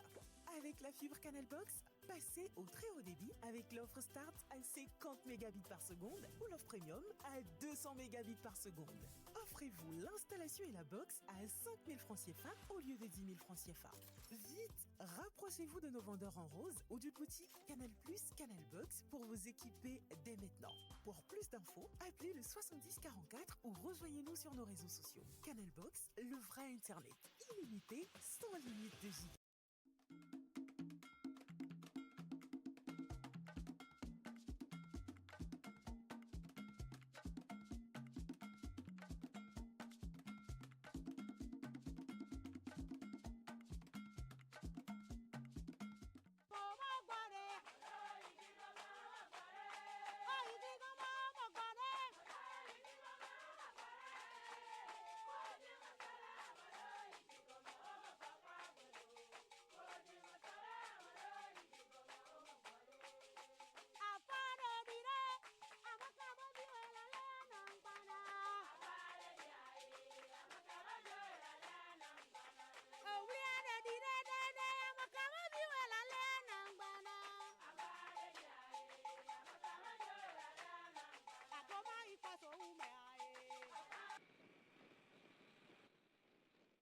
Si des fils du village de Oumako sont allés prendre leurs inspirations au Ghana, pour beaucoup de personnes, cela était dû à leur origine. C'était un retour à la source qui a permis de trouver du travail, mais aussi pour renouer avec leur origine. Oumakoa avae nya tɔgbewo wosi ava. Wosi ava woagbetɔ ame 4 ye zɔn. Ŋutsu ame 3. Agala, akiti, ewɔe, wodo agala be srɔ̃. Ke wosi ava. Ne esi ava kakakakakakaka, enu va tina kɔ na me. Ke wo dzo kakakakaka wova dze du ne yɔ mi le egbe be Wumakɔa, nu ti kɔ na wo. Ati ke woyɔna be wutia ɖo enana fafa. Ke wokpɔ funu kpɔa, wonɔ anyi ɖe funu. Ke wonɔ anyi ɖe funua, fafa le. Ye agala le to ne nɔviawo be fi ne yewo nɔ anyi ɖo ya, ne aʋa gba tso afi ɖe kpekpe gbava ema yewo kudo wutia yewo akɔ. Fi ne Wumakɔ dro tso lea, ye ma lo. Oumako est constitué d'une 20aine de familles, toutes liées les unes aux autres. Wumakoa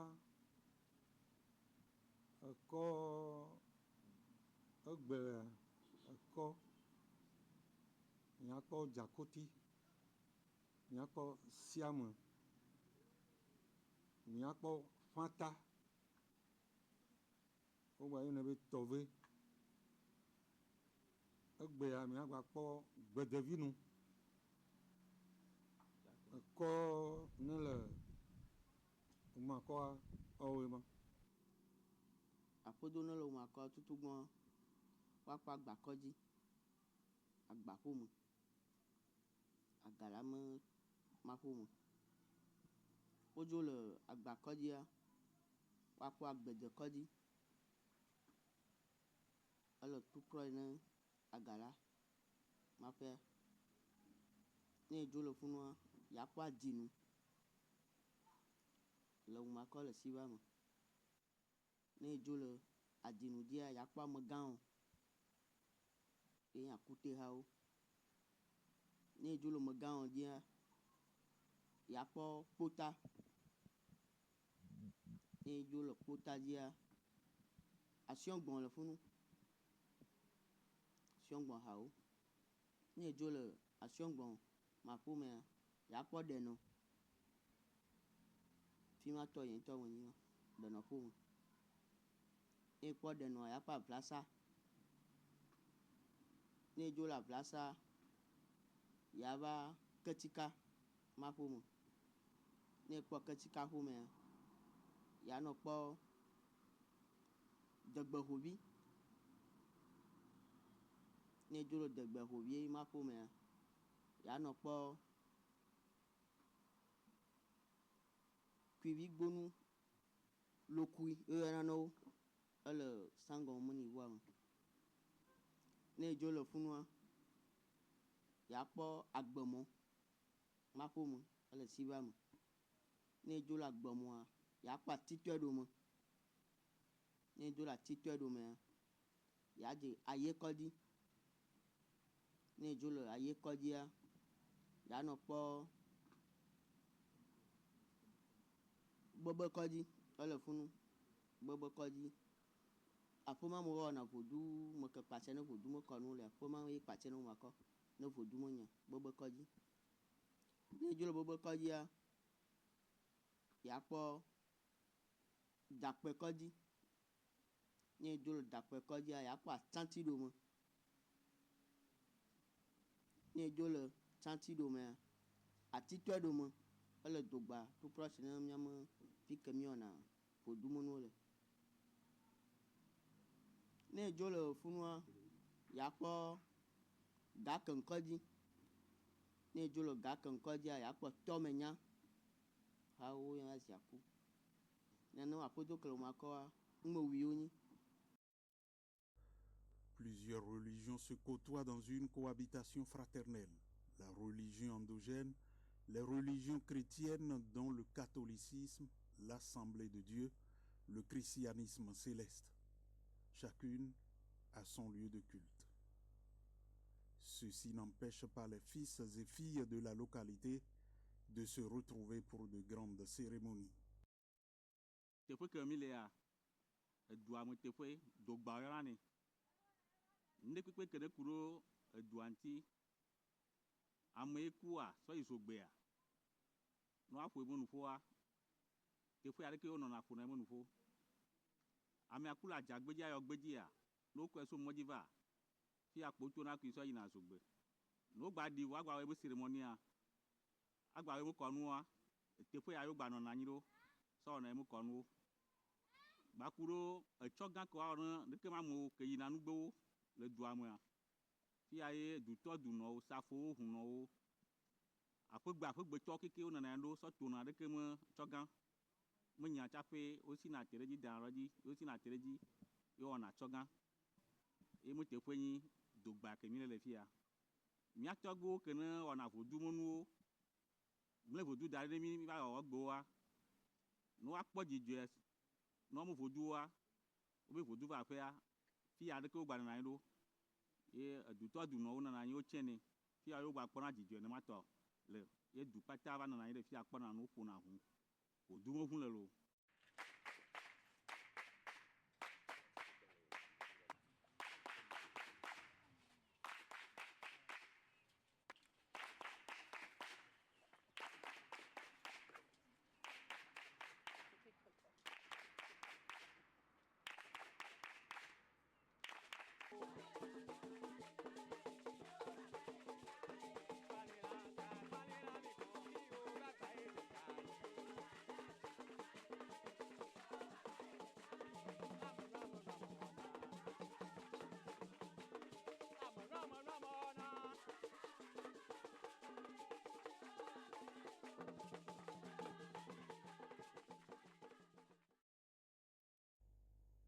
Une anecdote raconte que les premiers ancêtres qui se sont établis à Oumako fuyaient la guerre. Une fois sur place, 3 frères et la femme d'un des 3 découvrent la localité tout proche, Komé. Ils décidèrent de s'éparpiller en guise de précaution à d'éventuelles attaques, d'où ils fondent Komé et quelques localités environnantes. Watsema va fi ne dɔme sugbɔ woya wo sugbɔ me ame ɖeka yo Donc, miatoa, on tient, bah voyons aussi. Que au va non le tournament, au faut pas glomber, à voyons aussi. Yo que yo matin no do. Yo je le douvana va les la que yo awero. Wa fufua.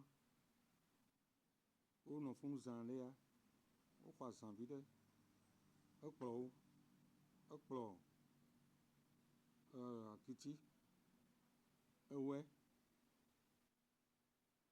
Que o jo le yin. O je fanta. O cho we cho da de fun. Be ye no fun. Akplo akiti. Le yin kaka wa to ne be. Akpo ko ne le nko da ma. Ye ne ba ibe de ko mo. Ye chana no ko mo. Akitia. Ye ba ti ko mo. Lo mi agbon akan de di. Fine ko mo drotua yema. On retrouve le nom de quelques quartiers de Oumako à Koumé, comme Djakoté, Sivamé. Aujourd'hui, les liens de fraternité entre les deux localités sont solidement tissés.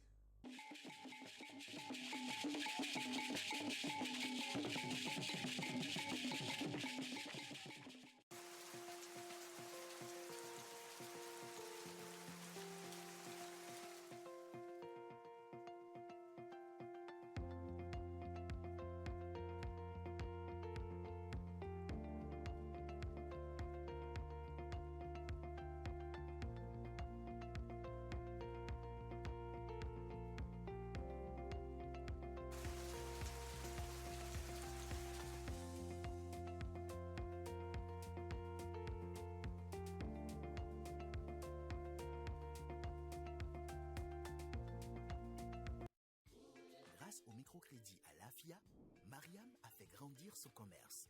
Avec le microcrédit à l'AFIA, Kofi a acheté cette nouvelle machine. Bonne nouvelle, le microcrédit à l'AFIA 3 est arrivé. Avec le microcrédit à l'AFIA 3, empruntez de 100 001 francs à 200 000 francs CFA pour développer votre commerce, investir dans vos projets et augmenter vos revenus. Un crédit rapide et simple à rembourser chaque semaine ou chaque mois. Rendez-vous vite dans l'une de nos institutions de microfinance partenaires. Pour toute information, appelez gratuitement le 73 20 de 8h à 18h, 7 jours sur 7. Microcrédit à l'AFIA, le crédit qui vient à vous. Chaque année, la SB2E subit des pertes énormes à cause du vandalisme. Plus de 600 millions de francs CFA dépensés entre 2020 et 2024 juste pour remplacer les matériels vandalisés.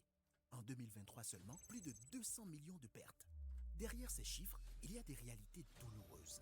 Des hôpitaux privés d'électricité, des quartiers entiers plongés dans l'insécurité, des familles et des commerces paralysés. Le vandalisme détruit des emplois et brise des vies. Le vandalisme n'éteint pas seulement la lumière, il nous coûte cher et met des vies en danger. Ensemble, protégeons nos installations électriques. La SP2E, des femmes et des hommes à votre service 24 heures sur 24.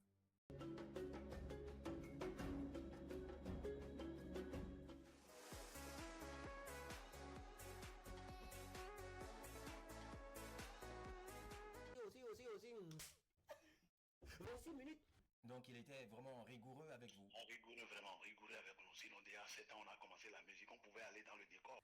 La pause ce matin, je lui ai déclaré encore ma flamme. La photographie, selon moi, c'est écrit la lumière. Communiquer. Hey. Communiquer. Hey. Communiquer. Hey. Betty est célibataire. Et surtout, me retrouver encore devant Aïcha Koné. Ouais. Après plus de 10 ans.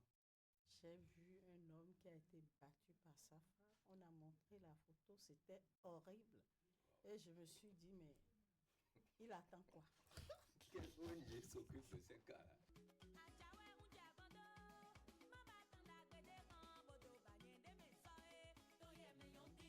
devez avoir votre convention de vente, bien évidemment, ce qui montre que vous avez acheté le domaine. Oui, je voudrais vous inviter à faire massivement le déplacement. Quand je vous dis que je suis chargé d'onction, c'est-à-dire... Nous préparons la journée internationale du jazz, qui va être encore cette année, comme d'habitude, un truc... Non, j'ai laissé le côté humoriste, hein, parce que franchement, le Béninois, pour faire rire le Béninois, c'est compliqué. Pour faire rire le Béninois. Donc, ce qui nous oblige tous aujourd'hui à nous intéresser à la chose technologique. Aujourd'hui, spécialement, nous allons parler du massage, Madame Florence. Est-ce que par moment, il n'y a pas des hommes qui... Oui. Ah oui. Comment vous C'est faites? le risque du métier. C'est le risque du métier. Oui. Donc vous les laissez d'abord. Bon, oui, on essaie de... Il y a une méthode de Voilà, de les calmer. Quand je vous dis Amozobogla, c'est ça qui a formé le Zogla. Vous dansez des djis. Vous dansez des djis, ça fait Zogla dance. Voilà. Inspiration.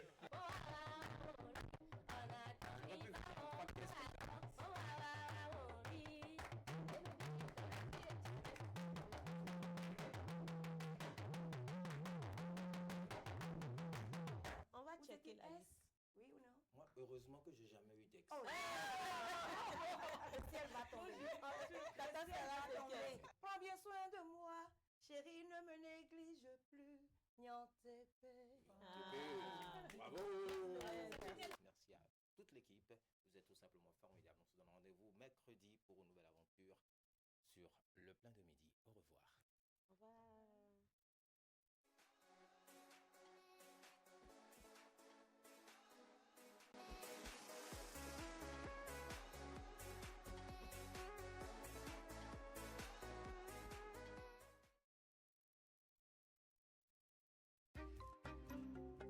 La cybercriminalité est un fléau à l'antipode du développement socio-économique durable et de la crédibilité de notre pays. Ne permettons pas aux cybercriminels et gaïman de salir la réputation de notre pays et de ruiner nos efforts collectifs en faisant fuir les investisseurs. Ensemble, combattons la cybercriminalité en dénonçant les gaïman. Pour tout renseignement et assistance contre la cybercriminalité, appelez les numéros 63 09 51 61, 63 09 51 62, 65 48 78 74 ou écrivez à l'adresse mail ocrc@dgpr.bj.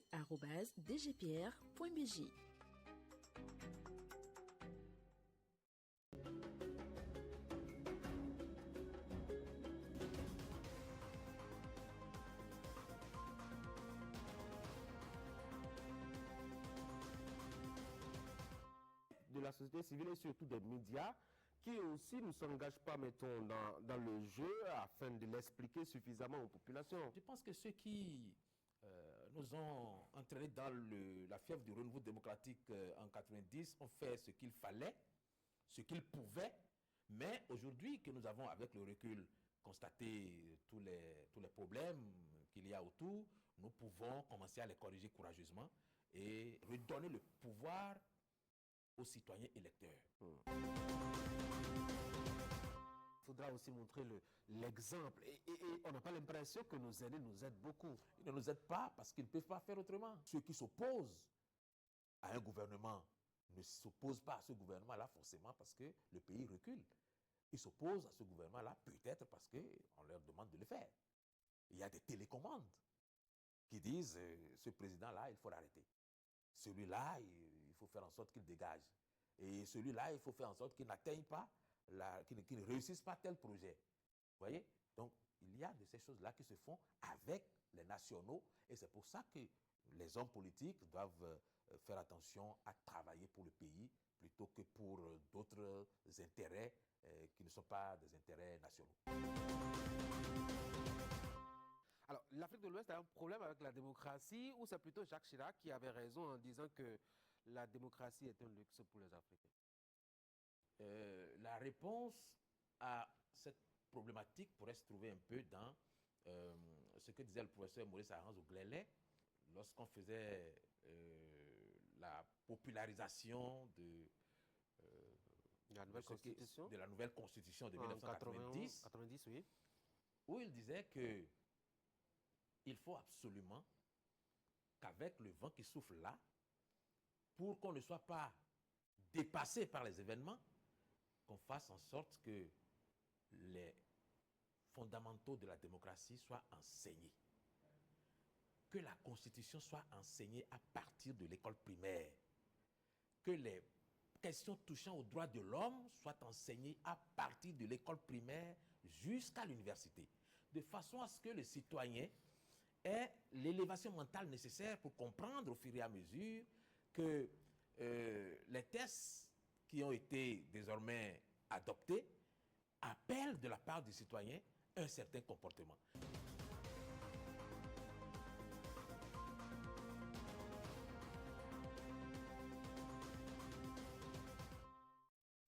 Il y a quelques années, tout était lent. Papier, aller-retour, file d'attente interminable. Aujourd'hui, tout a changé. Ici, chaque vie a une trace, une identité, grâce à l'ANIP. Aujourd'hui, tout commence dès le premier cri. L'agent de santé déclare la naissance avec un simple téléphone sans Internet.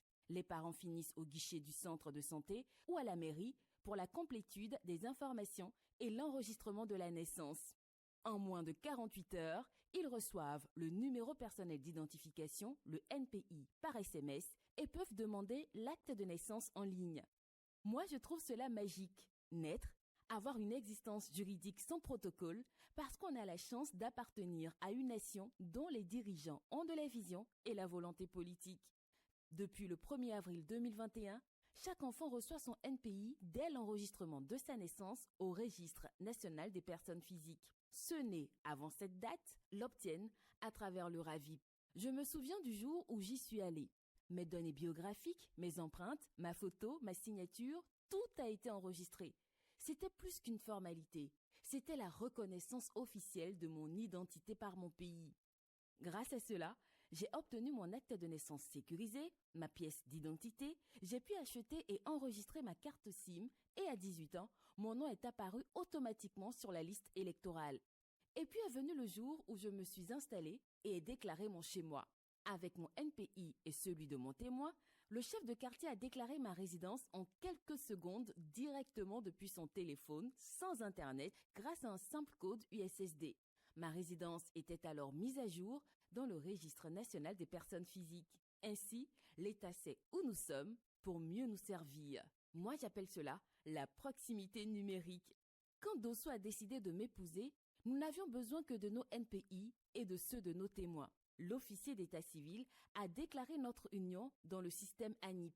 En quelques secondes, notre mariage était enregistré, lié à nos identités et nous avons reçu notre acte sans aucune tracasserie. Même l'amour a sa place dans le numérique. Quand mon grand-père est décédé, le médecin est venu constater le décès. Avec le certificat, nous sommes allés chez le chef quartier qui a demandé nos NPI. En quelques instants, avec son téléphone, il a déclaré le décès.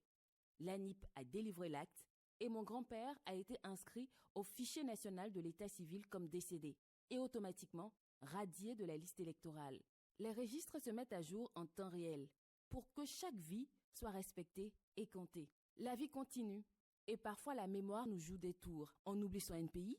Pas de panique. Un simple code USSD, le site web de l'ANIP ou l'application anip.bj et tout revient en un clic. Parce qu'aujourd'hui, au Bénin, la technologie ne remplace pas l'humain, elle le relie. Et pour demander une carte d'identité, plus besoin de courir. Tout se fait en ligne, depuis chez soi. Et ce n'est pas tout. Les institutions se parlent désormais. La protection sociale, l'emploi, les transports, les impôts, la justice, les opérateurs mobiles, tout est lié, fluide, transparent. Parfois, je me dis que mon grand-père serait fier de voir son pays grandir et se moderniser. Derrière chaque numéro, il y a une vie, une appartenance, un espoir. L'ANIP bâtit le cadre de confiance qui unit les citoyens et ouvre les portes de l'éducation, de la santé, de la finance, de la citoyenneté et des services sociaux, tels que la protection de l'enfance, l'aide sociale et la microfinance. ANIP, l'identité qui accélère le développement du Bénin.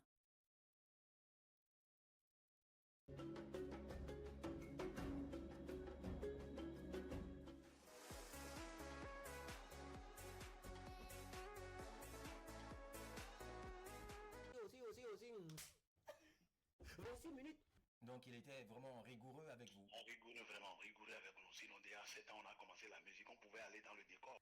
La pause ce matin, je lui ai déclaré encore ma flamme. La photographie, selon moi, c'est écrit la lumière. Communiquer, communiquer, communiquer. Betty est célibataire.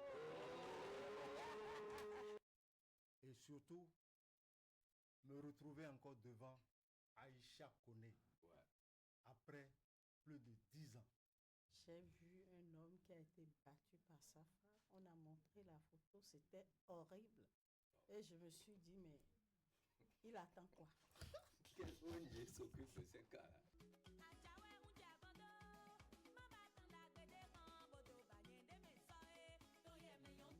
Vous devez avoir votre convention de vente, bien évidemment, ce qui montre que vous avez acheté le domaine.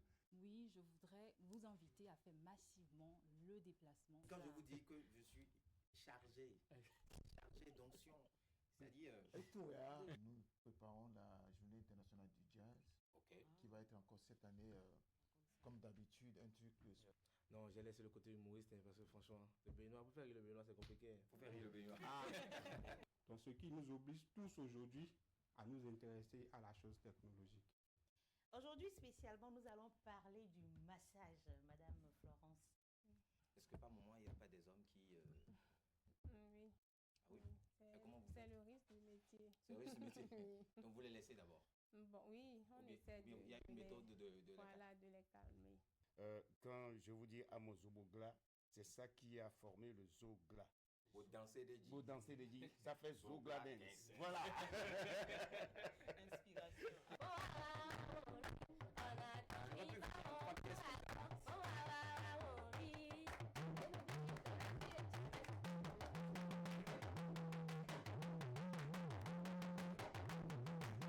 On va checker la liste. Oui ou non? Moi, heureusement que j'ai jamais eu d'ex. Oh, le ciel va tomber. Prends bien soin de moi, chérie, ne me néglige plus. Niente fait. Bravo. Merci à toute l'équipe.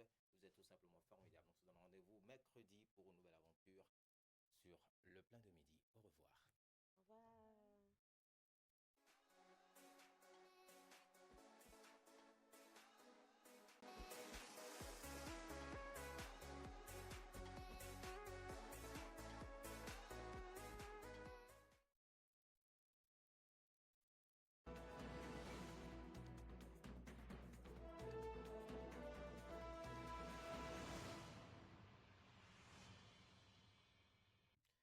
La pause a été longue, hein. J'espère que vous en avez profité.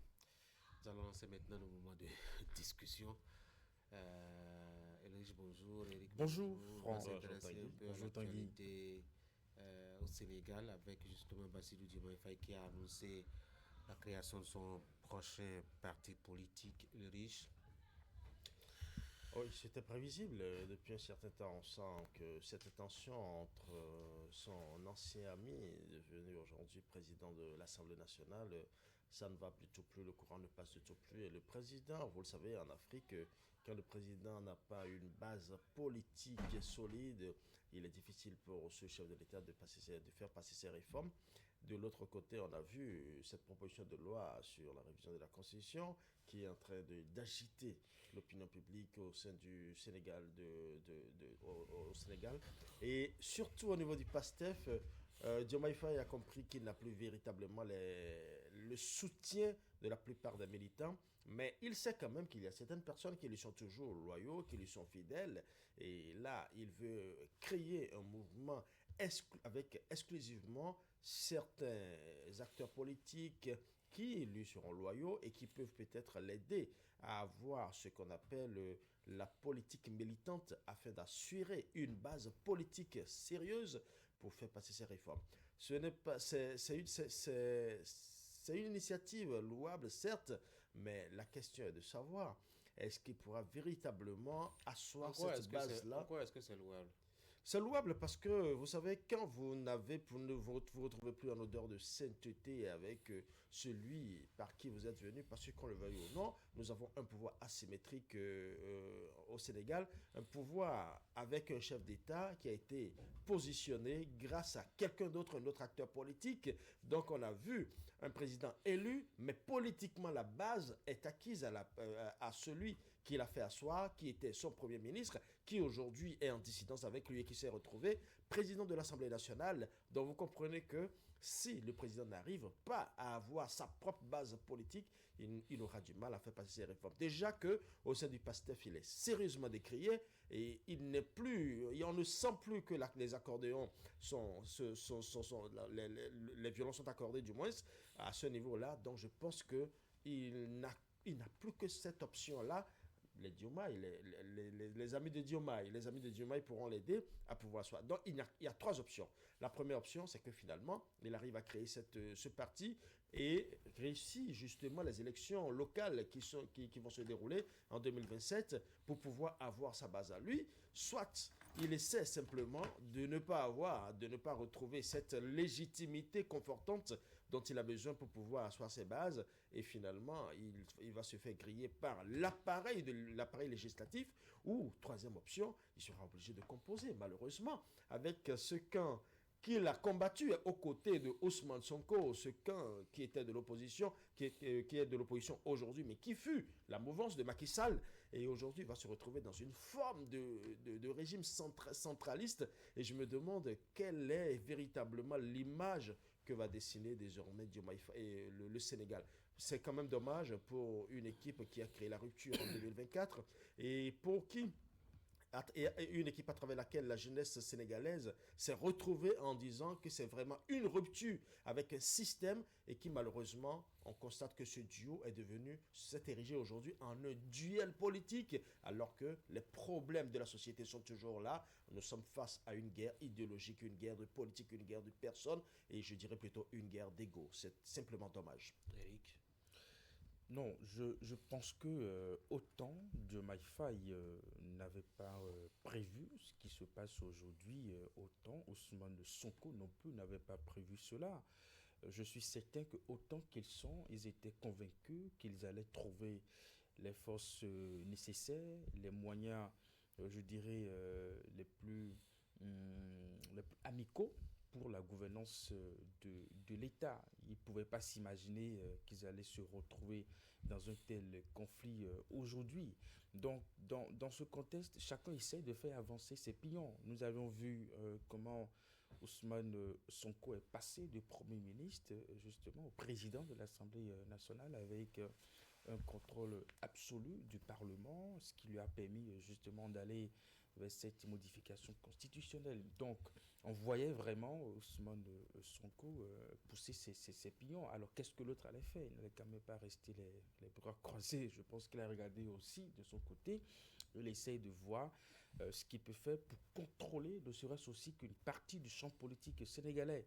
Et on sait que, généralement, dans nos États, la formule trouvée, c'est de créer vraiment sa formation politique afin d'être sûr et certain, justement, d'être entouré de soldats politiques qui vont justement l'aider dans cette bataille-là. Parce que nous savons justement qu'il y a des batailles à venir.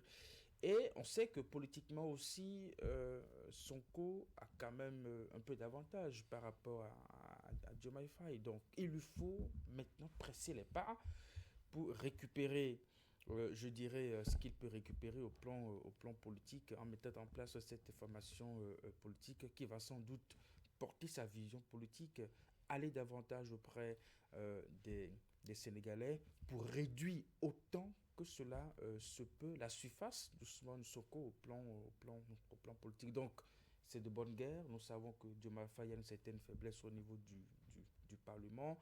Donc, s'il peut se faire une place sur l'échiquier politique au niveau de l'opinion publique, tant mieux. Donc, c'est ce à quoi nous observons.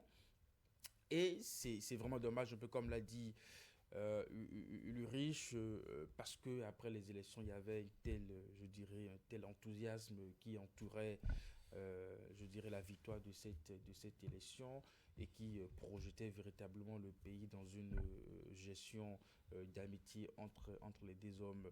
Ce ne fait pas le cas. Donc aujourd'hui, nous voyons comment les discours sont devenus très durs. En tout cas, quand on écoute Ousmane Sonko, il s'interroge même ce qu'est devenu son frère. Voilà, qu'est-ce qu'il est devenu.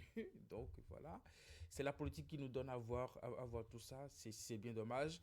Et Sonko peut estimer que s'il a été possible pour lui de descendre un système de Macky Sall sans le contrôle du Parlement, bien entendu avec le contrôle de la rue, eh bien, ce n'est pas un système de Diomaye Faye qu'il a lui-même bâti, justement, qui va être un problème pour lui. Mais ça peut le surprendre parce que Diomaye Faye aussi est tout sauf, je dirais, un orphelin politique. Il sait aussi comment s'y prendre avec le calme avec lequel il gère les choses. Il peut réserver de grandes surprises à Ousmane Sonko. Donc, nous attendons de voir jusqu'où ce duel va nous amener. Ce qui est dommage, c'est que les préoccupations majeures des Sénégalais ne sont plus justement la priorité des uns et des autres, parce que l'autre doit contrôler le Parlement et le débat qui se mène au niveau du Parlement, utiliser sa présence au Parlement pour davantage, je dirais, rabaisser la gouvernance de Diomaye Faye. Diomaye Faye, de son côté aussi, il va faire le nécessaire. Et donc, on va se retrouver dans ce genre de duel. Et pendant ce temps, les problématiques sont là. La dette reste toujours, je dirais, une question assez tendancieuse. L'économie qui s'enlise aussi. Et donc, ça n'est plus vraiment dans les discours, en tout cas, quand vous écoutez les leaders politiques, vraiment ce qui intéresse les leaders politiques. Pendant ce temps, vous avez l'autre Macky Sall qui continue sa campagne à l'ONU. Bon, je pense que chacun est occupé à quelque chose dans ce pays. Bon pourvu que chacun s'en sorte, en effet. Il faut dire que c'est vraiment tendu là. Et à quoi est-ce que la scène politique dakaroise va ressembler à l'avènement du parti de Diomaye Faye, Loïs? Tout de suite, nous risquons d'avoir un bicéphalisme. Est-ce que les anciens mouvanciers aujourd'hui opposants, ceux qui font partie du camp Macky Sall, est-ce qu'ils ont besoin encore d'aller sur le terrain? Ils n'ont qu'à laisser les deux se battre et puis ils peuvent profiter tranquillement, non? On peut dire ça, mais en politique, vous savez, c'est l'addition qui fait la force. Et vous savez, aujourd'hui, nous avons un camp de la mouvance qui est émietté, qui est en guerre, qui est en train de s'effriter sensiblement. Pendant ce temps, on a une opposition qui est en train de s'enraciner, de reprendre sa base et de prendre un peu plus d'espace. Pendant ce temps, vous imaginez que tant qu'on a la possibilité de raccorder des maillons et récupérer des maillons faibles à des niveaux donnés, c'est toujours possible. C'est pour vous dire déjà qu'il y a plusieurs configurations qui peuvent se présenter dans l'espace politique et dakarois. Première chose, on peut assister directement à un bicéphalisme de la politique, c'est-à-dire au sein de la mouvance, bien évidemment. On aura carrément le camp Sonko d'un côté avec... Mais on l'a déjà. Non, on l'a, mais on n'a pas encore le camp Diomaye Faye de façon précise. C'est ça le problème. Pour l'instant, nous n'avons que le camp Pastef qui a été mietté avec un Diomaye Faye et quelques alliés qui sont là, je dirais non alignés, voilà, plutôt, et Sonko qui est avec ses acteurs de combat. Donc, pour l'instant, on n'a pas encore de camp réel politique au niveau de la mouvance. Mais bientôt, avec cette création, nous aurons le vrai visage du bicéphalisme de la mouvance. Et ça risque d'émietter les forces de la mouvance face à une opposition qui se repositionne. Deuxième scénario que nous pouvons également avoir, c'est que Diomaye Faye risque d'aller piocher au sein de ceux-là qui ne sont pas trop dans l'opposition et qui se disent de l'opposition centriste. Donc, il va composer son équipe avec une partie de ceux-là qui sont véritablement des Diomaye au sein du mouvement PASTEF et maintenant les récupérer quelques centristes de l'autre côté et là se retrouver dans une posture de politique centriste, c'est-à-dire pas trop cambré comme Ousmane Sonko, avec une politique une ligne assez directe, assez ferme, et contrée par rapport à cette opposition actuelle, c'est-à-dire rien de Macky Sall qui doit se ressortir dans le cadre de la mouvance. Donc je pense qu'on risque d'avoir également je dirais plutôt ce mélange de politique au sein du camp Diomaye, mais est-ce que ça va véritablement prospérer face à cet arsenal du PASTEF? Je me demande comment ça va se passer. Ou carrément, les deux hommes vont finir par trouver une solution. Parce que je dis toujours une chose, en politique, le mot jamais n'existe pas. Quand les intérêts vont converger, je suis certain qu'ils vont encore trouver une solution. Mais comme je l'ai dit une fois, c'est vraiment dommage qu'on assiste, qu'on voit un duo de jeunes prendre le pouvoir de cette manière avec les morts dans les rues de Dakar, et on a vu les mouvements qu'il y a eu, et qu'aujourd'hui, que ce duo qui a donné, qui a vendu ce rêve à la jeunesse du Sénégal se retrouve en train de commettre les mêmes erreurs que l'équipe dirigeante qu'ils ont fait partie. Je dis, c'est vraiment dommage. C'est vrai, je commence par cette phrase de Luris, et c'est vraiment dommage, mais je pense que c'est sans doute le spectacle le plus, je dirais, le plus sincère qu'on peut observer sur le champ politique, parce que à l'exercice du pouvoir, on se rend bien compte que ce qui se passe aujourd'hui n'est pas si étonnant que ça au Sénégal. Non, je pense que il y a certes des incertitudes, mais ce qui est peut-être évident, c'est qu'il y a des discours qui se rejoignent. On sait que vraiment ce qui crée la discorde entre les deux hommes, c'est que pour Diomaye Faye, on a fini les élections, on a gagné les élections, on a besoin de tout le monde pour construire le pays. Ousmane Sonko dit niet, non mais écoute, on a promis de renverser tout le système, de changer tout le système. On ne peut pas se mettre encore à travailler avec les mêmes personnes que nous avions combattues. Donc, ce discours de Diomaye Faye peut trouver un écho favorable dans l'équipe, je dirais, dans la partie de l'opposition proche de Macky Sall au Parlement. Et c'est peut-être déjà un peu le cas, parce que on les voit s'en prendre régulièrement à Ousmane Sonko plutôt qu'à Diomaye Faye. Donc ça peut se jouer une très bonne amitié politique et peut-être une coalition par la suite, qui sait. Nous savons que dans la vie politique sénégalaise, c'est déjà arrivé plusieurs fois. Donc on peut trouver véritablement un terrain d'entente au plan politique entre ces structures qui ne partagent pas aujourd'hui la façon de dire les choses, la façon de faire les choses d'Ousmane Sonko, et se rapprocher véritablement de Diomaye Faye. Ce dont Diomaye Faye a véritablement besoin pour davantage faire face à Ousmane Sonko. Donc, c'est fort probable que les choses puissent se passer véritablement comme ça. Donc, il y aura, comme l'a dit Ulrich, le débat va être très bipolarisé. Et puis, le plus important, c'est vraiment celui qui va arriver à véritablement contrôler l'action politique, justement, dans le pays. Ça va être très, très, très serré, parce que Ousmane Sonko continue de bénéficier d'une certaine popularité auprès de l'opinion sénégalaise. Et ce n'est pas quelque chose qu'il faut effacer en l'espace de quelques mois. Voyez-vous, surtout que l'homme essaye véritablement d'utiliser aujourd'hui son statut de président de l'Assemblée nationale pour contrôler le débat. Voyez-vous, les ministres de Diomaye Faye qui vont au Parlement pour répondre aux questions des députés, vous voyez à quelle sauce ils sont régulièrement bouffés. Donc, à la limite humiliés, à la limite avec des questions assez dérisoires. Et donc, ça joue sur le plan politique.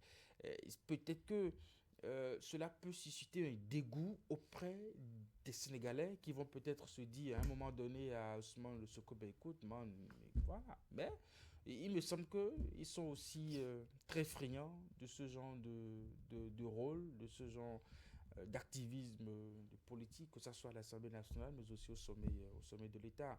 On me dira que dans l'histoire du Sénégal, c'est pas ce qui a manqué. Allez, il est 8h58 à Cotonou. Merci, cher monsieur. Très bonne journée à vous. C'est la fin de cette émission. Merci d'avoir été là. Très bonne journée à vous.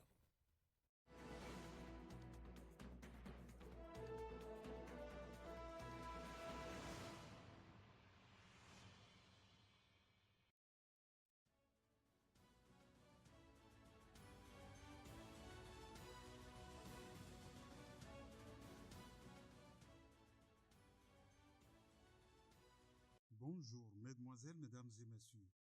Le chef de l'État était en Mauritanie hier et à ce sujet, le matinal informe que le président de la République, Romuald Ouadani, a achevé le lundi 6 juillet 2026 sa visite d'amitié et de travail en République islamique de Mauritanie, conclue par un engagement commun à renforcer la coopération bilatérale dans plusieurs secteurs stratégiques.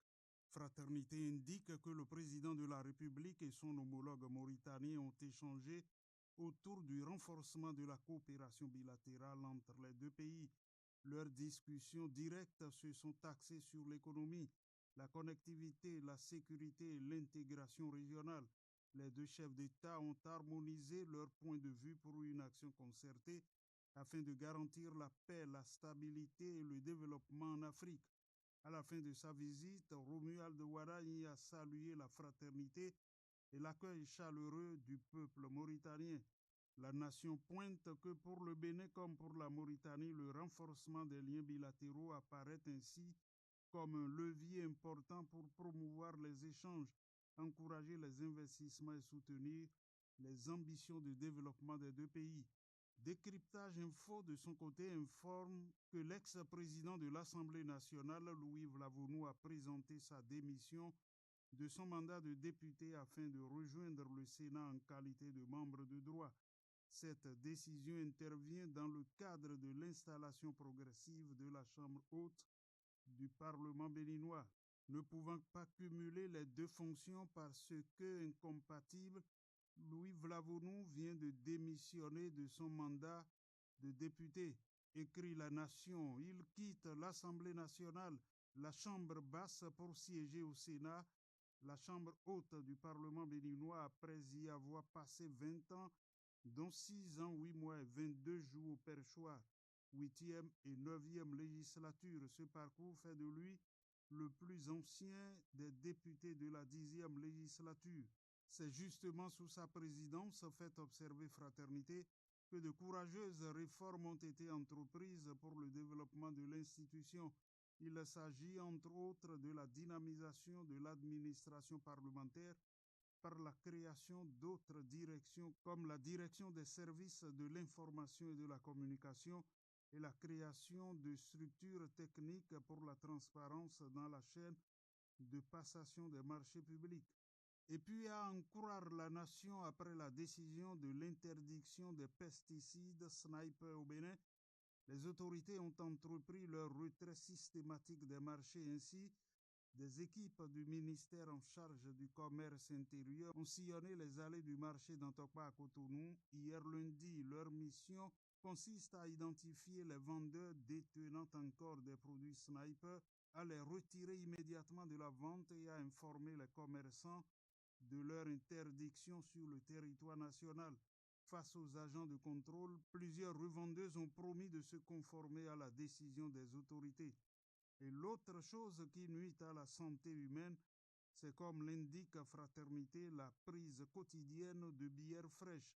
C'est devenu une habitude pour nombre de personnes, des bières bien fraîches après le service ou pendant le week-end pour oublier le stress et la fatigue de la journée. À Boumé-Calavi comme à Cotonou, la bière s'est installée dans le quotidien de certains constructeurs qui le font pour le plaisir, la détente et la convivialité. Mais derrière ce plaisir, les risques s'accumulent, maladies de foie, hypertension, dépendance et bien d'autres. Entre le goût du moment et la santé sur le long terme, le consommateur avance sur une ligne de crêpe. Fait observer le journal. Fin de la revue de presse. Merci de l'avoir suivi.